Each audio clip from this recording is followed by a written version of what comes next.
वाहिगुरु जी का खालसा वाहिगुरु जी की फतेह। राहे मुहब्बत एपिसोड 25 भाग 25वां गुरमुख। सो गुरमुख इन इंग्लिश आपां कहोंगे गुरु ओरिएंटेड, जो गुरु की गल मनण वाले ने, जो गुरु के दसे राह ते चलण वाले ने, जो गुरु महाराज नूं अपने जीवन विच अगे रखते हैं, सो वो गुरमुख हैं। सो कंटेंट जिहड़ा है एपीसोड 25 का, सो पहला है डेफिनेशन, दूजा कॉन्सैप्ट ऑफ गुरमुख, भी गुरमुख कौन होंदे ने ते गुरमुखां दा जिहड़ा नेचर हुंदा है, उन्हां दा सुभाव जिहड़ा कैसा हुंदा है।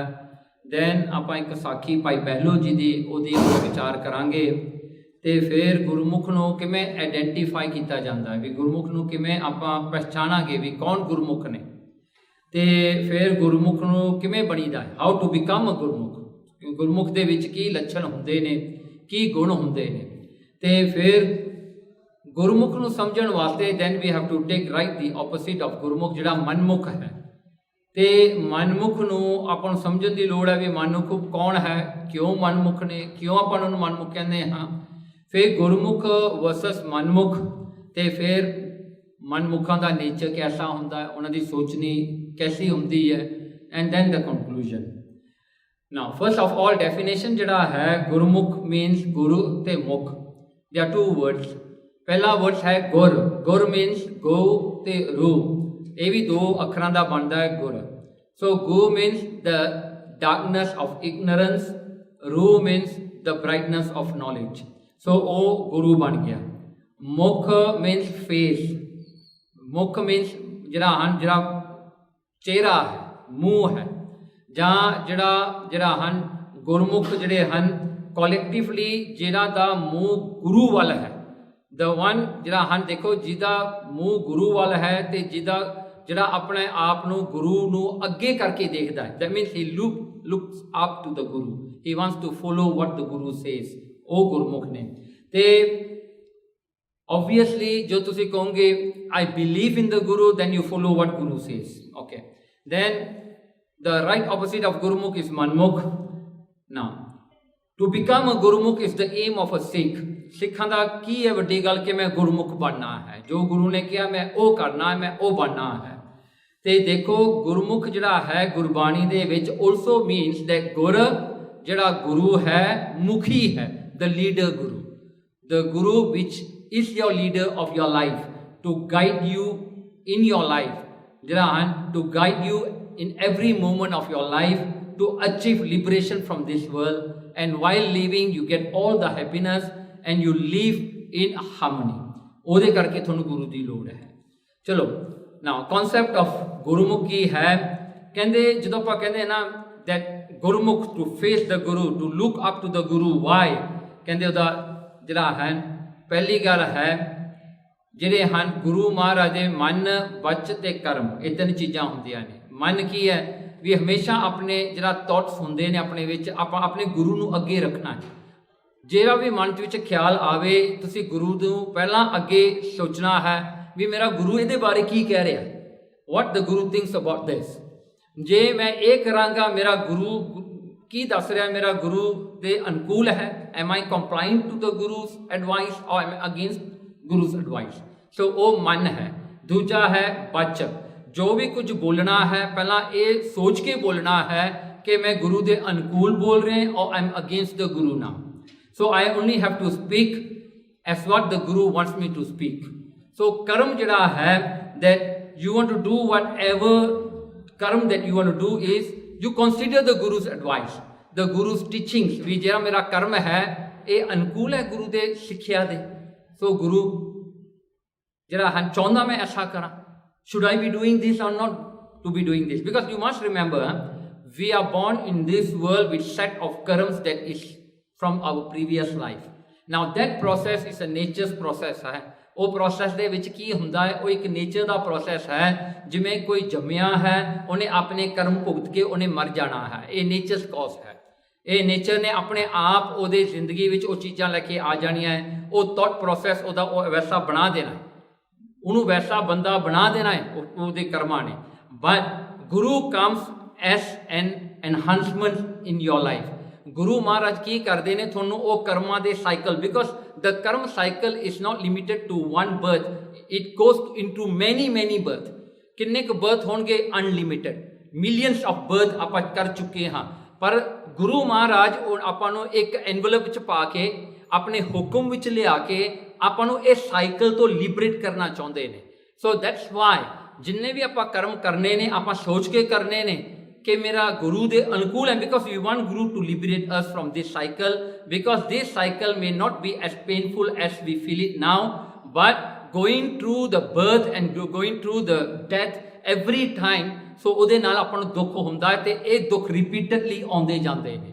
ਸੋ ਇਸ ਕਰਕੇ ਚੌਥੀ ਗੱਲ ਕੀ ਹੈ, ਆਪਣਾ ਜਿਹੜਾ ਹੈ ਗੋਲ ਆਫ ਲਾਈਫ ਕੀ ਹੋਣਾ ਚਾਹੀਦਾ ਹੈ ਕਿ ਮੈਂ ਗੁਰੂ ਦੇ ਵੱਲ ਆਪਣਾ ਮੂੰਹ ਕਰਨਾ ਹੈ, ਮੈਂ ਜੋ ਗੁਰੂ ਕਹਿੰਦਾ ਮੈਂ ਉਹ ਕਰਨਾ ਹੈ, so that I am a better person and I enjoy my life. ਮੇਰੀ ਲਾਈਫ ਜਿਹੜੀ ਸੌਖੀ ਹੋ ਜਾਵੇ ਇਸ ਜ਼ਿੰਦਗੀ ਦੇ ਵਿੱਚ, ਇਹ ਲਾਈਫ ਦੇ ਵਿੱਚ ਮੈਨੂੰ ਬਹੁਤਾ ਦੁੱਖ ਨਾ ਭੋਗਣਾ ਪਵੇ। ਆਲਦੋ ਦ ਦੁੱਖ is there but I should not be feeling it.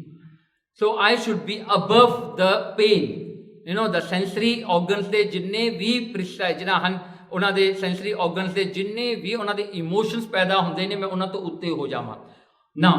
ਇਹ ਜਿਹੜਾ ਕੰਡਕਟ ਹੈ, ਇਹ ਜਿਹੜਾ ਹੈ ਗੁਰੂ ਨੂੰ ਹਮੇਸ਼ਾ ਅੱਗੇ ਰੱਖਣਾ। ਤੁਸੀਂ ਦੁਨੀਆ ਨੂੰ ਅੱਗੇ ਨਹੀਂ ਕਰਨਾ। ਜੋ ਦੁਨੀਆ ਕਹਿੰਦੀ ਹੈ, ਦੁਨੀਆ ਦਾ ਫੈਸ਼ਨ ਕੀ ਹੈ, ਦੁਨੀਆ ਦੀ ਰੋਹ ਰੀਤੀ ਕੀ ਹੈ, ਦੁਨੀਆ ਕੀ ਸੋਚ ਰਹੀ ਹੈ, no, first of all you give the priority to your guru. ਮੇਰਾ ਗੁਰੂ ਇਹਦੇ ਬਾਰੇ ਕੀ ਕਹਿ ਰਿਹਾ, is it right or wrong. So ਦੇਖੋ ਇੱਥੇ ਇੱਕ ਜਿਹੜਾ ਹਨ ਭਾਈ ਜੀਵਨ ਜੀ ਨੇ, ਭਾਈ ਜੀਵਨ ਸਿੰਘ ਜੀ ਜਿਹੜੇ ਹਨ, ਇਹਨਾਂ ਦਾ ਪਹਿਲਾ ਨਾਮ ਭਾਈ ਜੇਤਾ ਜੀ ਹੋਇਆ ਹੈ। ਇਹ ਗੁਰੂ ਤੇਗ ਬਹਾਦਰ ਸਾਹਿਬ ਦਾ ਸੀਸ ਜਿਹੜਾ ਹੈ ਦਿੱਲੀ ਤੋਂ ਅਨੰਦਪੁਰ ਸਾਹਿਬ ਨੂੰ ਲੈ ਕੇ ਆਏ ਸਨ। ਸੋ ਇਹ ਇਹਨਾਂ ਦਾ ਜਿਹੜਾ ਹੈ ਨਾਮ ਜਦੋਂ ਅੰਮ੍ਰਿਤ ਛਕਿਆ ਭਾਈ ਜੇਤਾ ਜੀ ਤੋਂ, ਜਿਨ੍ਹਾਂ ਨੂੰ ਮਹਾਰਾਜ ਨੇ ਵਰ ਦਿੱਤਾ ਸੀ ਰੰਗ ਰੀਟੇ ਗੁਰੂ ਕੇ ਬੇਟੇ, ਇਹਨਾਂ ਦਾ ਨਾਮ ਪੈ ਗਿਆ ਭਾਈ ਜੀਵਨ ਸਿੰਘ ਜੀ ਅੰਮ੍ਰਿਤ ਛਕ ਕੇ। ਸੋ ਇਹਨਾਂ ਨੇ ਇੱਕ ਜਿਹੜਾ ਹਨ ਗ੍ਰੰਥ ਲਿਖਿਆ ਜਿਹਦਾ ਨਾਂ ਹੈ ਸ੍ਰੀ ਗੁਰ ਕਥਾ। ਸ੍ਰੀ ਗੁਰੂ ਕਥਾ ਦੇ ਵਿੱਚ ਭਾਈ ਜੀਵਨ ਸਿੰਘ ਜੀ ਲਿਖਦੇ ਨੇ, ਕਹਿੰਦੇ ਸ਼ਬਦ ਮਾਇਆ ਮੋਹ ਵਿਡੰਬਨ ਕਰਹਿ। ਦੇਖੋ ਕਹਿੰਦੇ ਸਾਰੀ ਦੁਨੀਆ ਦੇ ਵਿੱਚ ਮਾਇਆ ਜਿਹੜੀ ਹੈ ਨਾ, ਮਾਇਆ ਜਿਹੜੀ ਹੈ ਉਹ ਆਪਣਾ ਖੇਡ ਰਚਦੀ ਹੈ। ਉਹਦੇ ਵਿੱਚ ਬੰਦਾ ਕਿਵੇਂ ਇਨਵੋਲਵ ਹੁੰਦਾ? ਆਪਣੇ ਮੋਹ ਦੇ ਨਾਲ, ਅਟੈਚਮੈਂਟ ਦੇ ਨਾਲ। ਬੰਦਾ ਅਟੈਚਮੈਂਟ ਕਰਕੇ ਮਾਇਆ ਦੇ ਨਾਲ ਅਟੈਚ ਹੋ ਜਾਂਦਾ ਹੈ। ਵਿਡੰਬਨ ਕਰੇ, ਕਹਿਣਗੇ ਉਹ ਮਾਇਆ ਜਿਹੜੀ ਹੈ ਫਿਰ ਬੰਦੇ ਨਾਲ ਖੇਡਦੀ ਹੈ। ਵਿਡੰਬਨ ਕਰੇ, ਆਪਣੀ ਨੀਡ ਨੂੰ ਪੈਦਾ ਕਰਦੀ ਹੈ ਮਾਇਆ। ਸੋ ਐਟ ਲਾਸਟ ਬੰਦਾ ਜਿਹੜਾ ਇਹ ਖੇਡ ਵਿੱਚ ਫਸ ਜਾਂਦਾ ਹੈ, he will think that maya is everything, ਵੀ ਮਾਇਆ ਹੀ ਸਭ ਕੁਝ ਹੈ। ਉਹਦਾ ਏਮ ਆਫ ਲਾਈਫ ਮਾਇਆ ਬਣ ਜਾਂਦੀ ਹੈ। ਇਹ ਵਿਡੰਬਨ ਇੱਕ ਖੇਡ ਜਿਹੜੀ ਚਲਾਕੀ ਹੈ ਮਾਇਆ ਦੀ, ਇਹ ਬੰਦੇ ਨੂੰ ਗੁੰਮਰਾਹ ਕਰ ਦਿੰਦੀ ਹੈ, ਉਹਨੂੰ ਆਪਣੇ ਪਾਥ ਤੋਂ ਜਿਹੜਾ ਹੈ ਐਸਟਰੇ ਕਰ ਲੈਂਦੀ ਹੈ।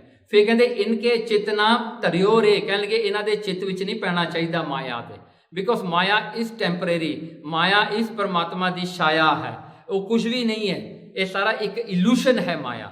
ਸੋ ਇਸ ਕਰਕੇ ਕਹਿੰਦੇ ਕ੍ਰੋਧ ਲੋਭ ਹੰਕਾਰ ਸਿਜਾਣੈ ਗੁਰਮੁਖ ਤਿਨ ਤੇ ਲਰਿਓ ਰਹਿ। ਕਹਿਣਗੇ ਗੁਰਮੁਖ ਜਿਹੜੇ ਹੁੰਦੇ ਨੇ ਉਹ ਆਪਣੇ ਕ੍ਰੋਧ ਲੋਭ ਹੰਕਾਰ ਨਾਲ ਲੜ ਕੇ ਉਹਨਾਂ ਨੂੰ ਖਤਮ ਕਰਦੇ ਨੇ।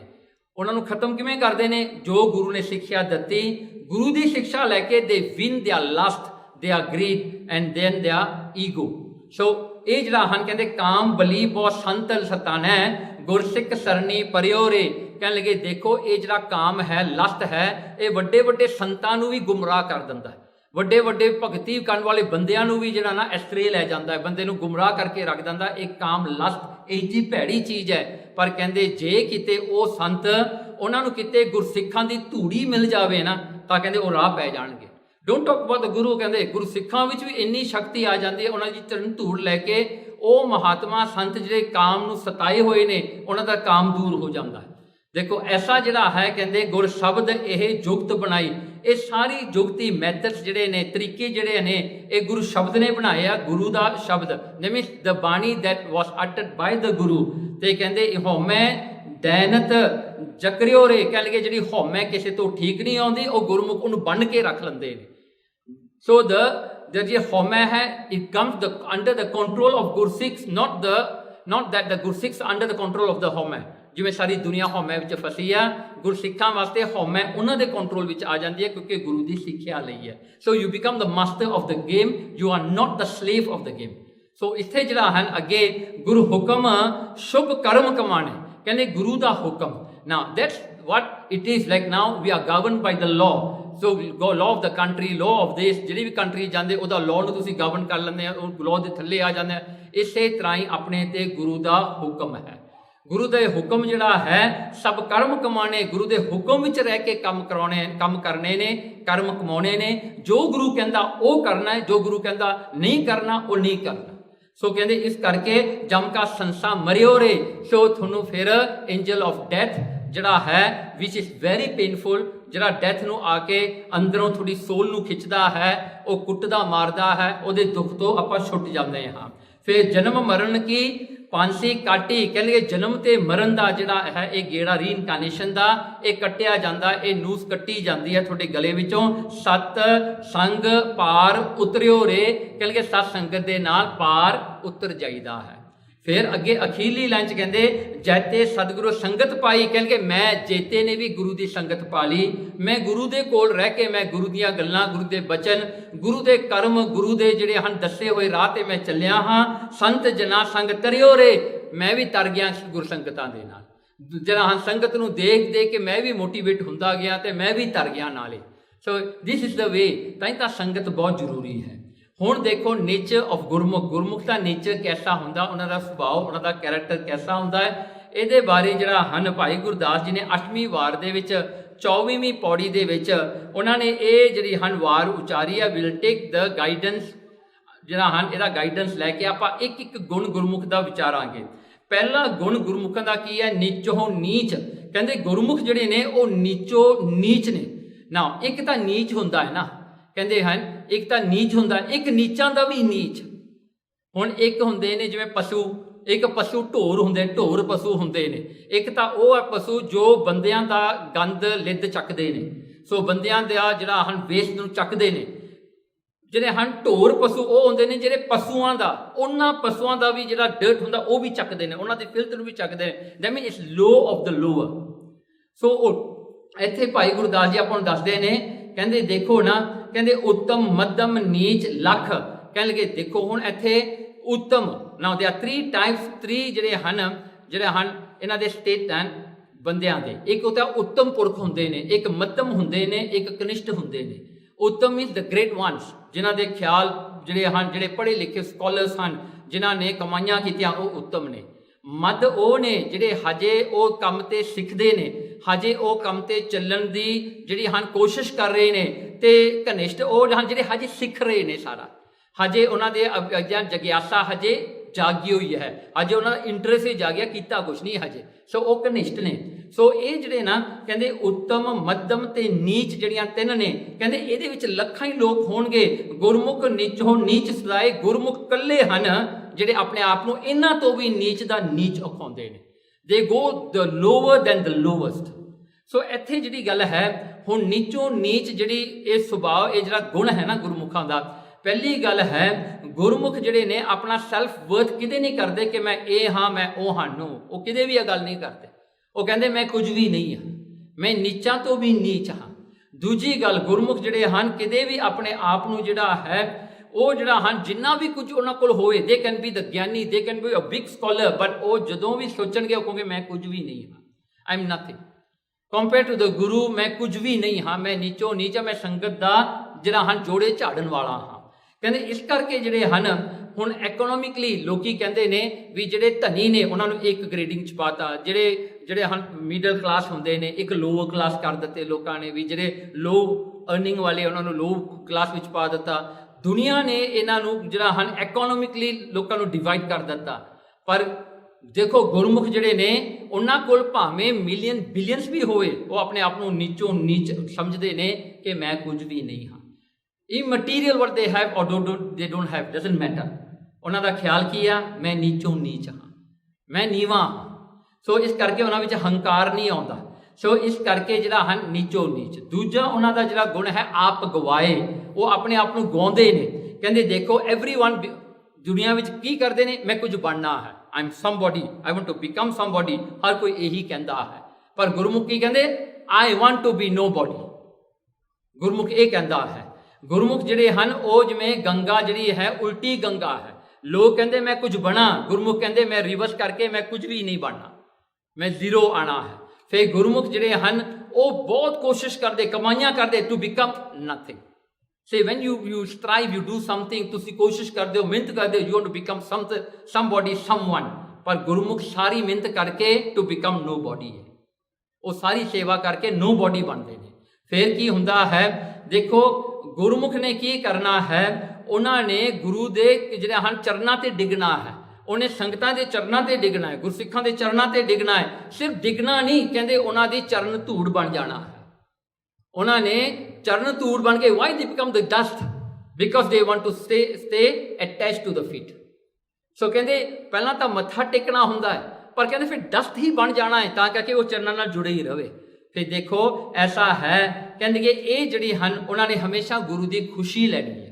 ਹੁਣ ਦੇਖੋ ਦੂਜੀ ਲਾਈਨ ਵਿੱਚ ਉਹੀ ਵਾਰ ਦੀ ਜਿਹੜੀ ਹਨ ਪੌੜੀ 'ਚ ਲਿਖਦੇ ਨੇ, ਕਹਿੰਦੇ ਪੈਰੀ ਪੈ ਪਾ ਖਾਕ ਹੋਏ। ਪੈਰੀ ਪੈਣਾ ਇੱਕ ਗੱਲ ਹੈ, ਪਾ ਖਾਕ ਪੈਰਾਂ ਦੀ ਖਾਕ, ਦੈਟ ਮੀਨਸ ਡਸਟ ਬਣ ਜਾਣਾ, ਪੈਰਾਂ ਨਾਲ ਜੁੜੇ ਜਾਣਾ, ਅਟੈਚ ਹੋ ਜਾਣਾ ਚਰਨਾਂ ਦੇ ਨਾਲ।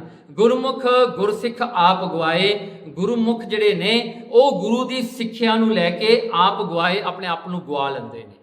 ਮੈਂ ਦੇਖਾਂ ਨਥਿੰਗ। ਫਿਰ ਕੀ ਹੁੰਦਾ ਹੈ, ਭਉ ਤੇ ਭਾਉ, ਇਹ ਦੋ ਚੀਜ਼ਾਂ ਆ ਗਈਆਂ। ਹੁਣ ਇਹਨਾਂ ਦੇ ਵਿੱਚ ਜਿਹੜਾ ਗੁਰਮੁਖ ਜਿਹੜੇ ਹਨ ਉਹ ਗੁਰੂ ਮਹਾਰਾਜ ਦੇ ਭੈ ਵਿੱਚ ਰਹਿੰਦੇ ਨੇ, ਗੁਰੂ ਮਹਾਰਾਜ ਦੇ ਡਰ ਵਿੱਚ ਰਹਿੰਦੇ ਨੇ। ਪਰ ਡਰ ਵਿੱਚ ਜਿਹੜਾ ਹਨ ਬੰਦਾ ਰਿਬੈਲੀਅਸ ਬਣ ਜਾਂਦਾ ਹੈ, ਕਿਉਂਕਿ ਉਹ ਡਰ ਹੁੰਦਾ ਹੈ ਨਾ, ਉਹ ਡਰ ਇੱਕ ਸਮੇਂ ਵਿੱਚ ਆਉਂਦਾ ਹੈ, ਉਹ ਬੰਦਾ ਉਸ ਤੋਂ ਬਾਅਦ ਰਿਬੈਲੀਅਸ ਬਣ ਜਾਂਦਾ ਵੀ ਮੈਂ ਇਹ ਡਰ ਕੱਢ ਦੇਣਾ, ਹੁਣ I want to go against that ਡਰ। ਪਰ ਇੱਥੇ ਜਦੋਂ ਗੁਰਸਿੱਖ ਭੈ ਰੱਖਦਾ ਹੈ ਨਾ, ਉਹ ਗੁਰੂ ਮਹਾਰਾਜ ਦਾ ਭਾਉ ਵਿੱਚ ਜਾਂਦਾ ਹੈ। He increases the love for the Guru from the fear, not to become rebellious. ਦੇਖੋ ਇਹ ਦੁਨੀਆ ਦੀ ਜੇ ਤੁਸੀਂ ਸਿੱਖਿਆ ਲਓਗੇ, ਦੁਨੀਆ ਦਾ ਭੈ ਤੁਹਾਨੂੰ ਰਿਬੈਲੀਅਸ ਬਣਾ ਦੇਗਾ, ਉਹਦਾ ਜਿਹੜਾ ਹਨ ਉਹ ਫੀਅਰ ਤੁਹਾਨੂੰ ਰਿਬੈਲੀਅਸ ਕਰ ਦੇਗਾ। ਪਰ ਜਿਹੜਾ ਗੁਰੂ ਦਾ ਗਿਆਨ ਹੈ ਨਾ, ਉਹ ਭੈ ਤੋਂ ਤੁਹਾਨੂੰ ਪ੍ਰੇਮ ਮਿਲ ਜਾਏਗਾ। ਇਹ ਡਿਫਰੈਂਸ ਹੈ ਗੁਰੂ ਦੀ ਮੱਤ ਦਾ ਤੇ ਦੁਨਿਆਵੀ ਮੱਤ ਦਾ। ਸੋ ਇੱਥੇ ਜਿਹੜਾ ਹੈ ਕਹਿੰਦੇ ਇਹ ਜਿਹੜਾ ਫੀਅਰ ਅੰਦਰ ਆਉਣਾ ਹੈ ਨਾ, ਇਹ ਫੀਅਰ ਪਤਾ ਕੀ ਹੈ, ਸੈਂਸ ਆਫ ਰਿਸਪੈਕਟ ਹੈ, ਵੀ ਮੈਂ ਗੁਰੂ ਤੋਂ ਡਰ ਕੇ ਰਹਿਣਾ ਹੈ। ਕਿਉਂਕਿ ਡਰ ਕੇ ਇਹ ਨਹੀਂ ਵੀ ਮੈਂ ਡਰ ਕੇ ਵੀ ਗੁਰੂ ਨੂੰ ਮੈਂ ਆਪਣਾ ਦੁਸ਼ਮਣ ਮੰਨ ਲਵਾਂ, ਨੋ, ਮੈਂ ਗੁਰੂ ਨਾਲ ਪਿਆਰ ਕਰਨਾ ਹੈ। ਕਿਉਂ? Why I care so much, because I love my guru, I don't want to hurt him in any way. So ਇਉਂ ਕਰਕੇ ਜਿਹੜਾ ਹੈ ਦੇਖੋ ਭਾਈ ਗੁਰਦਾਸ ਜੀ ਕਹਿੰਦੇ, ਸਾਧ ਸੰਗਤ ਭਉ ਭਾਉ ਕਰ ਸੇਵਕ ਸੇਵਾ ਕਾਰ ਕਮਾਏ। ਦੇਖੋ ਕਹਿੰਦੇ ਗੁਰਸਿੱਖ ਕੀ ਕਰਦੇ ਨੇ, ਉਹ ਸਾਧ ਸੰਗਤ ਵਿੱਚ ਜਾ ਕੇ ਭਉ ਸਿੱਖਦੇ ਨੇ ਵੀ ਗੁਰੂ ਦਾ ਭਉ ਰੱਖਣਾ ਹੈ, ਗੁਰੂ ਤੋਂ ਡਰ ਰੱਖਣਾ ਹੈ, ਤੇ ਨਾਲ ਗੁਰੂ ਨਾਲ ਪ੍ਰੇਮ ਵੀ ਕਰਨਾ ਹੈ। ਕਰ ਸੇਵਕ, ਫਿਰ ਸੇਵਕ ਸੇਵਾ, ਉਹ ਸੇਵਕ ਬਣ ਕੇ ਸੇਵਾ ਕਰਦੇ ਨੇ। ਕਿਉਂ? ਕਹਿੰਦੇ ਕਾਰ ਕਮਾਏ, ਉਹ ਐਸੀ ਕਾਰਜ ਨੂੰ ਕਮਾਉਂਦੇ ਨੇ, ਐਸਾ ਜਿਹੜਾ ਹਨ ਉਹ ਕਮਾਈ ਕਰਦੇ ਨੇ ਆਪਣੀ ਜ਼ਿੰਦਗੀ ਦੇ ਵਿੱਚ ਕਿ ਕਿਵੇਂ ਨਾ ਕਿਵੇਂ ਮੇਰੇ ਵਿੱਚ ਭਉ ਤੇ ਭਾਉ ਆ ਜਾਵੇ। ਮੈਂ ਗੁਰੂ ਦੀ ਕਾਰ ਕਮਾਉਣੀ ਆ ਸੇਵਕ ਬਣ ਕੇ, ਨਾਟ ਐਸ ਐਨੀਥਿੰਗ ਐਲਸ। ਮੈਂ ਨੀਵਾਂ ਹੋ ਕੇ ਕਰਨੀ ਆ ਸੇਵਾ। ਓਕੇ, ਫਿਰ ਮਿੱਠਾ ਬੋਲਣਾ। ਦੇਖੋ ਮਿੱਠਾ ਬੋਲਣਾ ਜਿਹੜਾ ਹੈ, ਜੇ ਤੁਸੀਂ ਮਿੱਠਾ ਬੋਲਣਾ ਹੈ, ਕਹਿੰਦੇ ਇਹ ਜੈਨੂਇਨਲੀ ਹੋਣਾ ਚਾਹੀਦਾ। ਇਹ ਨਹੀਂ ਵੀ ਪਖੰਡ ਕਰਨਾ ਹੈ, ਅੰਦਰੋਂ ਗੁੱਸਾ ਹੋਵੇ ਉੱਤੋਂ ਬੰਦਾ ਮਿੱਠਾ ਬੋਲੀ ਜਾਵੇ, ਉਹ ਗੱਲ ਨਹੀਂ। ਜੈਨੂਇਨਲੀ ਤੁਸੀਂ ਮਿੱਠਾ ਬੋਲਣਾ, ਕਿਉਂਕਿ ਤੁਹਾਡੇ ਅੰਦਰ ਪਿਆਰ ਹੈ। ਸੋ ਉਹ ਜਿਹੜਾ ਹੈ ਕਹਿੰਦੇ ਬਹੁਤ ਲੋਕ ਦੁਨੀਆ ਦੇ ਕਹਿ ਦਿੰਦੇ ਆ ਨਾ, ਤੁਸੀਂ WhatsApp ਦੇ ਵਿੱਚ ਇਹ ਮੈਸੇजेस ਹਰ ਰੋਜ਼ ਤੁਸੀਂ ਸੁਣਦੇ ਹੋ, ਜੇ ਤੁਸੀਂ ਕੋਈ ਗੱਲ ਇਹੋ ਜਿਹੀ ਕਰ ਦਿਓ, ਕਹੋਗੇ no we have to live with love, you know all we have to give love to everybody, but they are biased. Indirectly they are biased, they are taking their side and saying that why you agree with me because this is the way, you know, but ਉਹ ਸੱਚ ਨਹੀਂ ਬੋਲ ਰਹੇ। ਮਿੱਠਾ ਬੋਲਣਾ ਮਤਲਬ ਇਹ ਨਹੀਂ ਹੁੰਦਾ ਕਿ ਤੁਸੀਂ ਝੂਠ ਬੋਲੋ, ਸੱਚ ਦੇ ਵਿੱਚ ਬਹੁਤ ਮਿਠਾਸ ਹੈ, ਸੱਚ ਵਿੱਚ ਮਿਠਾਸ ਹੈ ਨਾ। ਜੇ ਗੁਰੂ ਮਹਾਰਾਜ ਨੇ ਗੁਰਬਾਣੀ ਵਿੱਚ ਕੁਚੱਜੀ ਸ਼ਬਦ ਵਰਤ ਲਿਆ, ਦੁਰਮਤੀ ਸ਼ਬਦ ਵਰਤ ਲਿਆ, ਹੋਰ ਕਿੰਨੇ ਮਹਾਰਾਜ ਸ਼ਬਦ ਵਰਤਦੇ ਨੇ, ਮੈਨੂੰ ਲੱਗਦਾ ਕਈ ਵਾਰੀ ਬਾਣੀ ਪੜ੍ਹਦਿਆਂ ਸਮਾਂ ਆਪਾਂ ਨੂੰ ਲੱਗਦਾ ਗੁਰੂ ਮਹਾਰਾਜ ਝਿੜਕ ਰਹੇ ਨੇ ਆਪਾਂ ਨੂੰ, ਪਰ ਉਹਦੇ ਵਿੱਚ ਵੀ ਮਿਠਾਸ ਹੈ। ਕਿਉਂਕਿ ਮਿੱਠਾਪਨ ਕਿੱਥੇ ਆ? ਸੱਚ ਦੇ ਵਿੱਚ। ਮਿੱਠਾਪਨ ਇਹ ਨਹੀਂ ਵੀ ਤੁਸੀਂ ਜਿਹੜਾ ਹਨ ਮਿੱਠਾ ਹੀ ਬੋਲਣਾ ਹੈ, ਹਨ ਕਿਸੇ ਨੂੰ ਕੁਝ ਨਹੀਂ ਕਹਿਣਾ, ਗਲਤ ਵੀ ਕੋਈ ਕਰੇ ਨਹੀਂ ਜੀ ਠੀਕ ਆ ਜੀ, ਠੀਕ ਆ, ਕਰਦੇ ਰਹੋ ਜੀ, ਟਾਇਦਾ ਰਹੋ, ਥੋੜਾ ਭਾਈ ਜਿਹਾ ਮਿੱਠਾ ਬੋਲਣਾ। ਮਿੱਠਾ ਬੋਲਣ ਦਾ ਮਤਲਬ ਹੈ ਕਿ ਸੱਚ ਬੋਲਣਾ। ਪਰ ਸੱਚ ਬੋਲਣਾ ਤੁਸੀਂ ਆਪਣੇ ਇਮੋਸ਼ਨਸ ਅੰਦਰ ਲੈ ਕੇ ਨਹੀਂ ਆਉਣਾ, ਤੁਸੀਂ ਸੱਚ ਗੁਰੂ ਦੀ ਮੱਤ ਤੇ ਖੜਨਾ ਹੈ, ਉਹ ਮਿੱਠਾ ਬੋਲਣਾ। ਮਿੱਠੇ ਦਾ ਮਤਲਬ ਹੁੰਦਾ ਸੱਚ। ਸੱਚ ਨੂੰ ਤੁਸੀਂ ਬੋਲਣਾ ਹੈ ਕੋਈ ਉਹ ਤਰੀਕੇ ਦੇ ਨਾਲ ਜਿਹੜਾ ਕੋਈ ਅਗਲਾ ਬੰਦਾ ਖੜਾ ਹੋਵੇ ਉਹ ਹਰਟ ਨਾ ਹੋਵੇ ਡਾਇਰੈਕਟਲੀ। ਸੋ ਜੇ ਹਰਟ ਹੋਣਾ ਵੀ ਹੋਵੇ, ਜੇ ਕਿਸੇ ਦੀ ਗਲਤੀ ਦਾ ਅਹਿਸਾਸ ਕਰਾਉਣਾ ਹੋਵੇ ਤਾਂ let it be, because everybody needs to know the truth. Now you cannot be telling your parents, your family, you know, you are okay when you know they are wrong. You have to say you are wrong in this way. You have to say it. But ਜੇ ਤੁਸੀਂ ਨਹੀਂ ਕਹੋਗੇ ਹਾਂਜੀ ਚੰਗਾ ਜੀ ਠੀਕ ਹੈ ਜੀ ਤੁਸੀਂ ਜੋ ਕਰ ਰਹੇ ਹੋ ਠੀਕ ਹੈ, you can't do that. Then you are not discharging your duties. ਮਿੱਠਾ ਬੋਲਣਾ ਇਹ ਹੁੰਦਾ ਵੀ ਸੱਚ ਬੋਲੋ, ਸੱਚ ਦੇ ਉਹ ਸੱਚ ਬੋਲੋ ਜਿਹਦੇ ਵਿੱਚ ਇਮੋਸ਼ਨਸ ਨਾ ਹੋਣ, ਜਿੱਥੇ ਤੁਹਾਡੀ ਕੋਈ ਹੋਰ ਇੰਟੈਂਸ਼ਨ ਨਾ ਹੋਵੇ ਅਦਰਵਾਈਜ਼। ਸੋ ਇੱਥੇ ਜਿਹੜਾ ਹੈ ਗੁਰੂ ਮਹਾਰਾਜ ਜੀ ਕਹਿੰਦੇ ਨੇ, ਦੇਖੋ ਗੁਰੂ ਰਾਮਦਾਸ ਜੀ ਦਾ ਸ਼ਬਦ ਹੈ, ਮਹਾਰਾਜ ਨੇ 308 ਅੰਗ ਤੇ ਇਹ ਸ਼ਬਦ ਉਚਾਰਨ ਕੀਤਾ। ਗੁਰੂ ਰਾਮਦਾਸ ਜੀ ਕਹਿੰਦੇ ਓਏ ਹਾਜ਼ਰ ਮਿੱਠਾ ਬੋਲਦੇ, ਦੇਖੋ ਬਾਹਰ ਵਿਸ਼ ਕੱਢੇ ਮੁਖ ਘੋਲੇ, ਕਹਿੰਦੇ ਦੇਖੋ ਉਹ ਜਿਹੜੇ ਬੰਦੇ ਨੇ ਓਏ ਹਾਜ਼ਰ ਮਿੱਠਾ ਬੋਲਦੇ, ਉਹ ਤੁਹਾਡੇ ਸਾਹਮਣੇ ਤਾਂ ਬੜਾ ਮਿੱਠਾ ਬੋਲਦੇ ਨੇ, ਬੜਾ ਚੰਗਾ ਬੋਲਦੇ ਨੇ, ਪਰ ਕਹਿੰਦੇ ਬਾਹਰ ਤੁਹਾਡੇ ਪਿੱਛੋਂ, ਤੁਹਾਡੇ ਪਿੱਠ ਪਿੱਛੋਂ ਬਾਹਰ ਜਾ ਕੇ ਬਾਹਰ ਵਿਸ਼ ਕੱਢੇ ਮੁਖ ਘੋਲੇ। ਤੁਸੀਂ ਦੇਖਿਆ ਹੋਣਾ ਨਾ, ਕੀਰਤਨ ਕਰਨ ਵਾਲੇ ਰਾਗੀ ਬਹੁਤ ਸੋਹਣਾ ਕੀਰਤਨ ਕਰਦੇ, ਬੜੀ ਸੋਹਣੀ ਟਿਊਨ ਲੱਗੀ ਹੁੰਦੀ ਹੈ, ਹਾਂ ਕਥਾ ਕਰਨ ਵਾਲੇ ਬੜੀ ਸੋਹਣੀ ਕਥਾ ਕਰ ਜਾਂਦੇ ਨੇ ਪ੍ਰੇਮ ਦੀ, ਬਾਹਰ ਜਾ ਕੇ ਕਿਤੇ ਉਹਨਾਂ ਨਾਲ ਗੱਲ ਕਰਕੇ ਦੇਖੋ ਕਈ ਤਾਂ ਗਾਲਾਂ ਹੀ ਕੱਢਦੇ ਥੱਕਦੇ ਨਹੀਂ ਹੁੰਦੇ, ਕਈਆਂ ਨੇ ਗਾਲਾਂ ਹੀ ਕੱਢੀ ਜਾਣਾ, ਕਈਆਂ ਨੇ ਲੋਕਾਂ ਦੀਆਂ ਚੁਗਲੀਆਂ ਕਰੀ ਜਾਂਦੇ ਨੇ। ਸਟੇਜ 'ਤੇ ਤਾਂ ਸਭ ਕੁਝ ਗੋਡ ਹੈ ਜੀ, ਦੇ play God very well in there life, ਹਾਂਜੀ ਉਹ ਗੋਡ ਨੂੰ ਪਲੇ ਕਰਦੇ ਨੇ, ਹਾਂਜੀ, ਪਰ ਬਾਹਰ ਉਹਨਾਂ ਦਾ ਅਸਲੀ ਜੀਵਨ ਜਦੋਂ ਜਾ ਕੇ ਦੇਖੀਏ ਨਾ, ਫਿਰ ਬਹੁਤ ਜਿਹੜਾ ਹਾਂ ਦਿਲ ਟੁੱਟ ਜਾਂਦਾ ਵੀ ਇਹੀ ਬੰਦਾ ਸੀ ਜਿਹੜਾ ਬੋਲ ਰਿਹਾ ਸੀ ਇੱਥੇ, ਹੈ ਨਾ। So that's the point. ਸੋ ਕਹਿੰਦੇ ਉਹ ਬਾਹਰ ਤਾਂ ਜਿਹੜਾ ਹਨ ਵਿਸ਼ ਕੱਢੇ ਮੁਖ ਘੋਲੇ, ਮਨ ਖੋਟੇ ਦਈਏ ਵਿਛੋੜੇ, ਕਹਿ ਲਗੇ ਮਹਾਰਾਜ ਨੇ ਉਹਨਾਂ ਨੂੰ ਵਿਛੋੜ ਦਿੱਤਾ, ਉਹ ਖੋਟੇ ਨੇ, because they are different from their mouth and their heart. Now ਮਿੱਠਾ ਬੋਲਣਾ ਕੀ ਆ, ਜਿਹੜਾ ਤੁਹਾਡੇ ਦਿਲ ਵਿੱਚ ਆ ਉਹੀ ਤੁਹਾਡੇ ਮੂੰਹ ਵਿੱਚ ਹੈ, ਉਹੀ ਬਚਨ ਤੁਸੀਂ ਕਹਿ ਰਹੇ ਹੋ ਜੋ ਤੁਹਾਡੇ ਦਿਲ ਵਿੱਚ ਹੈ। ਸੋ ਇੱਥੇ ਭਾਈ ਗੁਰਦਾਸ ਜੀ ਕਹਿੰਦੇ ਨੇ ਮਿੱਠਾ ਬੋਲਣ ਨਿਵ ਚੱਲਣ, ਕਹਿੰਦੇ ਮਿੱਠਾ ਬੋਲਣਾ ਨੀਵਾਂ ਹੋ ਕੇ ਚੱਲਣਾ, ਹੱਥੋਂ ਦੇਖ ਕੇ ਭਲਾ ਮਨਾਏ। ਹੱਥੋਂ ਦੇਖ ਕੇ ਭਲਾ ਮਨਾਉਣਾ ਪਤਾ ਕੀ ਹੁੰਦਾ ਹੈ, ਇਹ ਨਹੀਂ ਵੀ ਹੱਥੋਂ ਦੇਖ ਕੇ ਕਹਿਣਾ ਅਨਾਊਂਸ ਕਰ ਦੋ ਮੈਂ ਇਹ ਪੈਸਾ ਦਿੱਤਾ, ਮੈਂ ਉਹ ਪੈਸਾ ਦਿੱਤਾ, put on post my name, you know I've donated this, I've done this charity. ਜਿਹੜਾ ਹਨ ਕਹਿੰਦੇ ਦੇਖ ਕੇ ਭਲਾ ਮਨਾਏ, ਮਤਲਬ ਕਿ ਤੁਸੀਂ ਉਹ ਬੰਦੇ ਜਿਹਨੂੰ ਦਿੱਤਾ ਹੈ ਚੈਰਿਟੀ ਉਹਨੂੰ ਥੈਂਕ ਯੂ ਕਹਿਣਾ, thank you for taking this, thank you, ਭਲਾ ਮਨਾਏ। ਫਿਰ ਤੁਸੀਂ ਦੇ ਕੇ ਆਪਣਾ ਭਲਾ ਮਨਾਉਣਾ, ਤੁਸੀਂ ਇਹ ਨਹੀਂ ਕਹਿਣਾ ਪੈਸੇ ਦੇ ਕੇ ਮੈਂ ਉਹਦਾ ਭਲਾ ਕੀਤਾ, ਨਹੀਂ, ਤੁਸੀਂ ਇਹ ਸੋਚਣਾ ਮੈਂ ਆਪਣਾ ਭਲਾ ਕੀਤਾ ਪੈਸੇ ਦੇ ਕੇ, ਮੇਰੀ ਕਮਾਈ ਕਿਸੇ ਲੇਖੇ ਵਿੱਚ ਪੈ ਗਈ, ਮੇਰਾ ਹਾਰਡ ਵਰਕ ਜਿਹੜਾ ਹੈ ਨਾ ਕਿਸੇ ਦੇ ਕੰਮ ਆ ਗਿਆ, ਉਹਦਾ ਧੰਨਵਾਦ ਆ, and he is willing to take it. Now just imagine the whole world is so rich, they don't need your charity, then you tell me how you are going to do your charity? ਕਰ ਸਕੋਗੇ charity ਜੇ ਕੋਈ ਲੈਣ ਵਾਲਾ ਹੀ ਨਾ ਹੋਵੇ। ਗੁਰਸਿੱਖ ਜਦੋਂ ਦਿੰਦਾ ਹੈ ਉਹ ਭਲਾ ਮਨਾਉਂਦਾ ਹੈ ਦੇ ਕੇ, ਜਾਂ ਉਹ ਗੁਰੂ ਦਾ ਭਲਾ ਕਰਦਾ, ਉਹ ਗੁਰੂ ਮਹਾਰਾਜ ਨੂੰ ਕਹਿੰਦਾ ਮਹਾਰਾਜ ਤੁਸੀਂ ਮੈਨੂੰ ਇਹ ਪੈਸਾ ਦਿੱਤਾ, ਮੈਂ ਗਾਂ ਦਿੱਤਾ, ਮੇਰਾ ਕੀ ਹੈ ਇਹਦੇ ਵਿੱਚ, ਮੇਰਾ ਮੁਝ ਮੇਂ ਕੁਛ ਨਹੀਂ ਨਾ, ਹੈ ਨਾ। ਸੋ ਕਹਿੰਦੇ ਵੀ ਆਪਣਾ ਤਾਂ ਕੁਝ ਵੀ ਨਹੀਂ ਹੈ, ਥੋੜਾ ਦਿੱਤਾ ਮੈਂ ਅੱਗੇ ਦਿੱਤਾ ਹੈ। ਹੁਣ ਅਗਲਾ ਗੁਣ ਹੈ ਨਿਮਾਣਾ। ਨਿਮਾਣਾ ਕੀ ਹੈ, ਸ਼ਬਦ ਸੁਰਤ ਲਿਵਲੀਨ ਹੋਏ, ਦਰਗਹਿ ਮਾਣ ਨਿਮਾਣਾ ਪਾਏ। ਹੁਣ ਦੇਖੋ ਕਹਿੰਦੇ ਗੁਰਮੁਖ ਦਾ ਜਿਹੜਾ ਹੰਬਲਨੈਸ, ਨਿਮਾਣਾ ਹੁੰਦਾ ਹੰਬਲਨੈਸ, ਹੰਬਲ ਰਹਿਣਾ, ਤੇ ਜਿਹੜਾ ਹਨ ਉਹ ਜਿਹੜੇ ਹਨ ਜਿਹੜੀ ਦੁਨੀਆ ਜਿਹੜੇ ਇੱਜ਼ਤ ਨੂੰ ਭੱਜੀ ਫਿਰਦੀ ਹੈ, ਝੂਠੀਆਂ ਇੱਜ਼ਤਾਂ ਬਣਾਉਂਦੇ ਫਿਰਦੇ ਲੋਕਾਂ ਵਿੱਚ, ਝੂਠੀ CV ਬਣਾ ਕੇ ਰੈਜ਼ੂਮੇ ਬਣਾ ਕੇ ਲੋਕਾਂ ਦੇ ਵਿੱਚ ਆਪਣੀ ਇੱਜ਼ਤ ਨੂੰ ਵਧਾਉਂਦੇ ਨੇ। ਗੁਰਮੁਖ ਕੀ ਕਰਦੇ ਨੇ, ਉਹ ਆਪਣੇ ਚੰਗੇ ਕੀਤੇ ਹੋਏ ਕਰਮਾਂ ਨੂੰ ਲੁਕਾਉਂਦੇ ਨੇ, ਮਾੜੇ ਕੰਮਾਂ ਨੂੰ ਲੋਕਾਂ ਨੂੰ ਦੱਸਦੇ ਨੇ ਵੀ ਭਾਈ ਮੈਂ ਤਾਂ ਮਾੜਾ ਹੈ, ਮੈਂ ਤਾਂ ਇਹ ਹੋ ਗਿਆ ਮੇਰੇ ਤੋਂ। ਉਹ ਆਪਣੀਆਂ ਗਲਤੀਆਂ ਦੱਸਦੇ ਨੇ, ਆਪਣੇ ਗੁਣ ਨਹੀਂ ਦੱਸਦੇ ਕਿਸੇ ਨੂੰ, ਉਹ ਆਪਣੇ ਵਰਚੂਸ ਨਹੀਂ ਕਿਸੇ ਨੂੰ ਦੱਸਦੇ, ਆਪਣੀਆਂ ਗਲਤੀਆਂ ਆਪਣੀਆਂ ਸ਼ਾਰਟ ਕਮਿੰਗਸ ਦੂਜਿਆਂ ਨਾਲ ਸ਼ੇਅਰ ਕਰਦੇ ਨੇ। ਦੇਖੋ ਉਹਨਾਂ ਦੇ ਵਿੱਚ ਕੀ ਹੈ ਕਿ ਗੁਰਮੁਖ ਜਿਹੜੇ ਨੇ ਉਹ ਜਿਹੜੇ ਹਨ ਕਹਿੰਦੇ ਉਹਨਾਂ ਨੂੰ ਦਰਗਹਿ ਮਾਣ ਨਿਮਾਣਾ ਪਾਏ। ਕਹਿੰਦੇ ਕਿ ਦਰਗਾਹ ਪਰਮਾਤਮਾ ਦੀ ਦਰਗਾਹ ਦੇ ਵਿੱਚ, ਦ ਗੋਡਸ ਕੋਰਟ ਦੇ ਵਿੱਚ ਕੌਣ ਪ੍ਰਵਾਨ ਹੁੰਦਾ ਹੈ, ਨਿਮਾਣਾ। ਹੰਬਲ ਨੂੰ ਮਾਣ ਮਿਲਦਾ ਹੈ, ਜਿਹੜਾ ਪਹਿਲਾਂ ਹੀ ਮਾਣ ਵਿੱਚ ਹੋਵੇ ਉਹਨੂੰ ਕੀ ਮਾਣਦੇ ਨੇ। ਸੀ ਟੂ ਗੈਟ ਜਿਹੜਾ ਹਨ honour you have to be humble. ਜੇ ਤੁਸੀਂ ਹੰਬਲ ਹੀ ਨਹੀਂ ਗਏ ਤੁਹਾਨੂੰ ਆਨਰ ਕਿੱਥੋਂ ਮਿਲ, ਜਿਹੜਾ ਤੁਹਾਨੂੰ ਆਨਰ ਤਾਂ ਹੀ ਤਾਂ ਮਿਲੇਗਾ। ਜੇ ਤੁਸੀਂ ਹੰਬਲ ਹੀ ਨਹੀਂ ਗਏ ਫਿਰ ਕਿੱਥੋਂ ਮਿਲ ਜਾਣਾ, ਪਹਿਲਾਂ ਹੀ ਮਾਣ ਚੜਾਇਆ ਪਿਆ, ਹੋਰ ਕੀ ਮਾਣ ਲੈਣਾ। See, when you say that you are very good, now who else is going to tell you you are good? You are already telling yourself you are good.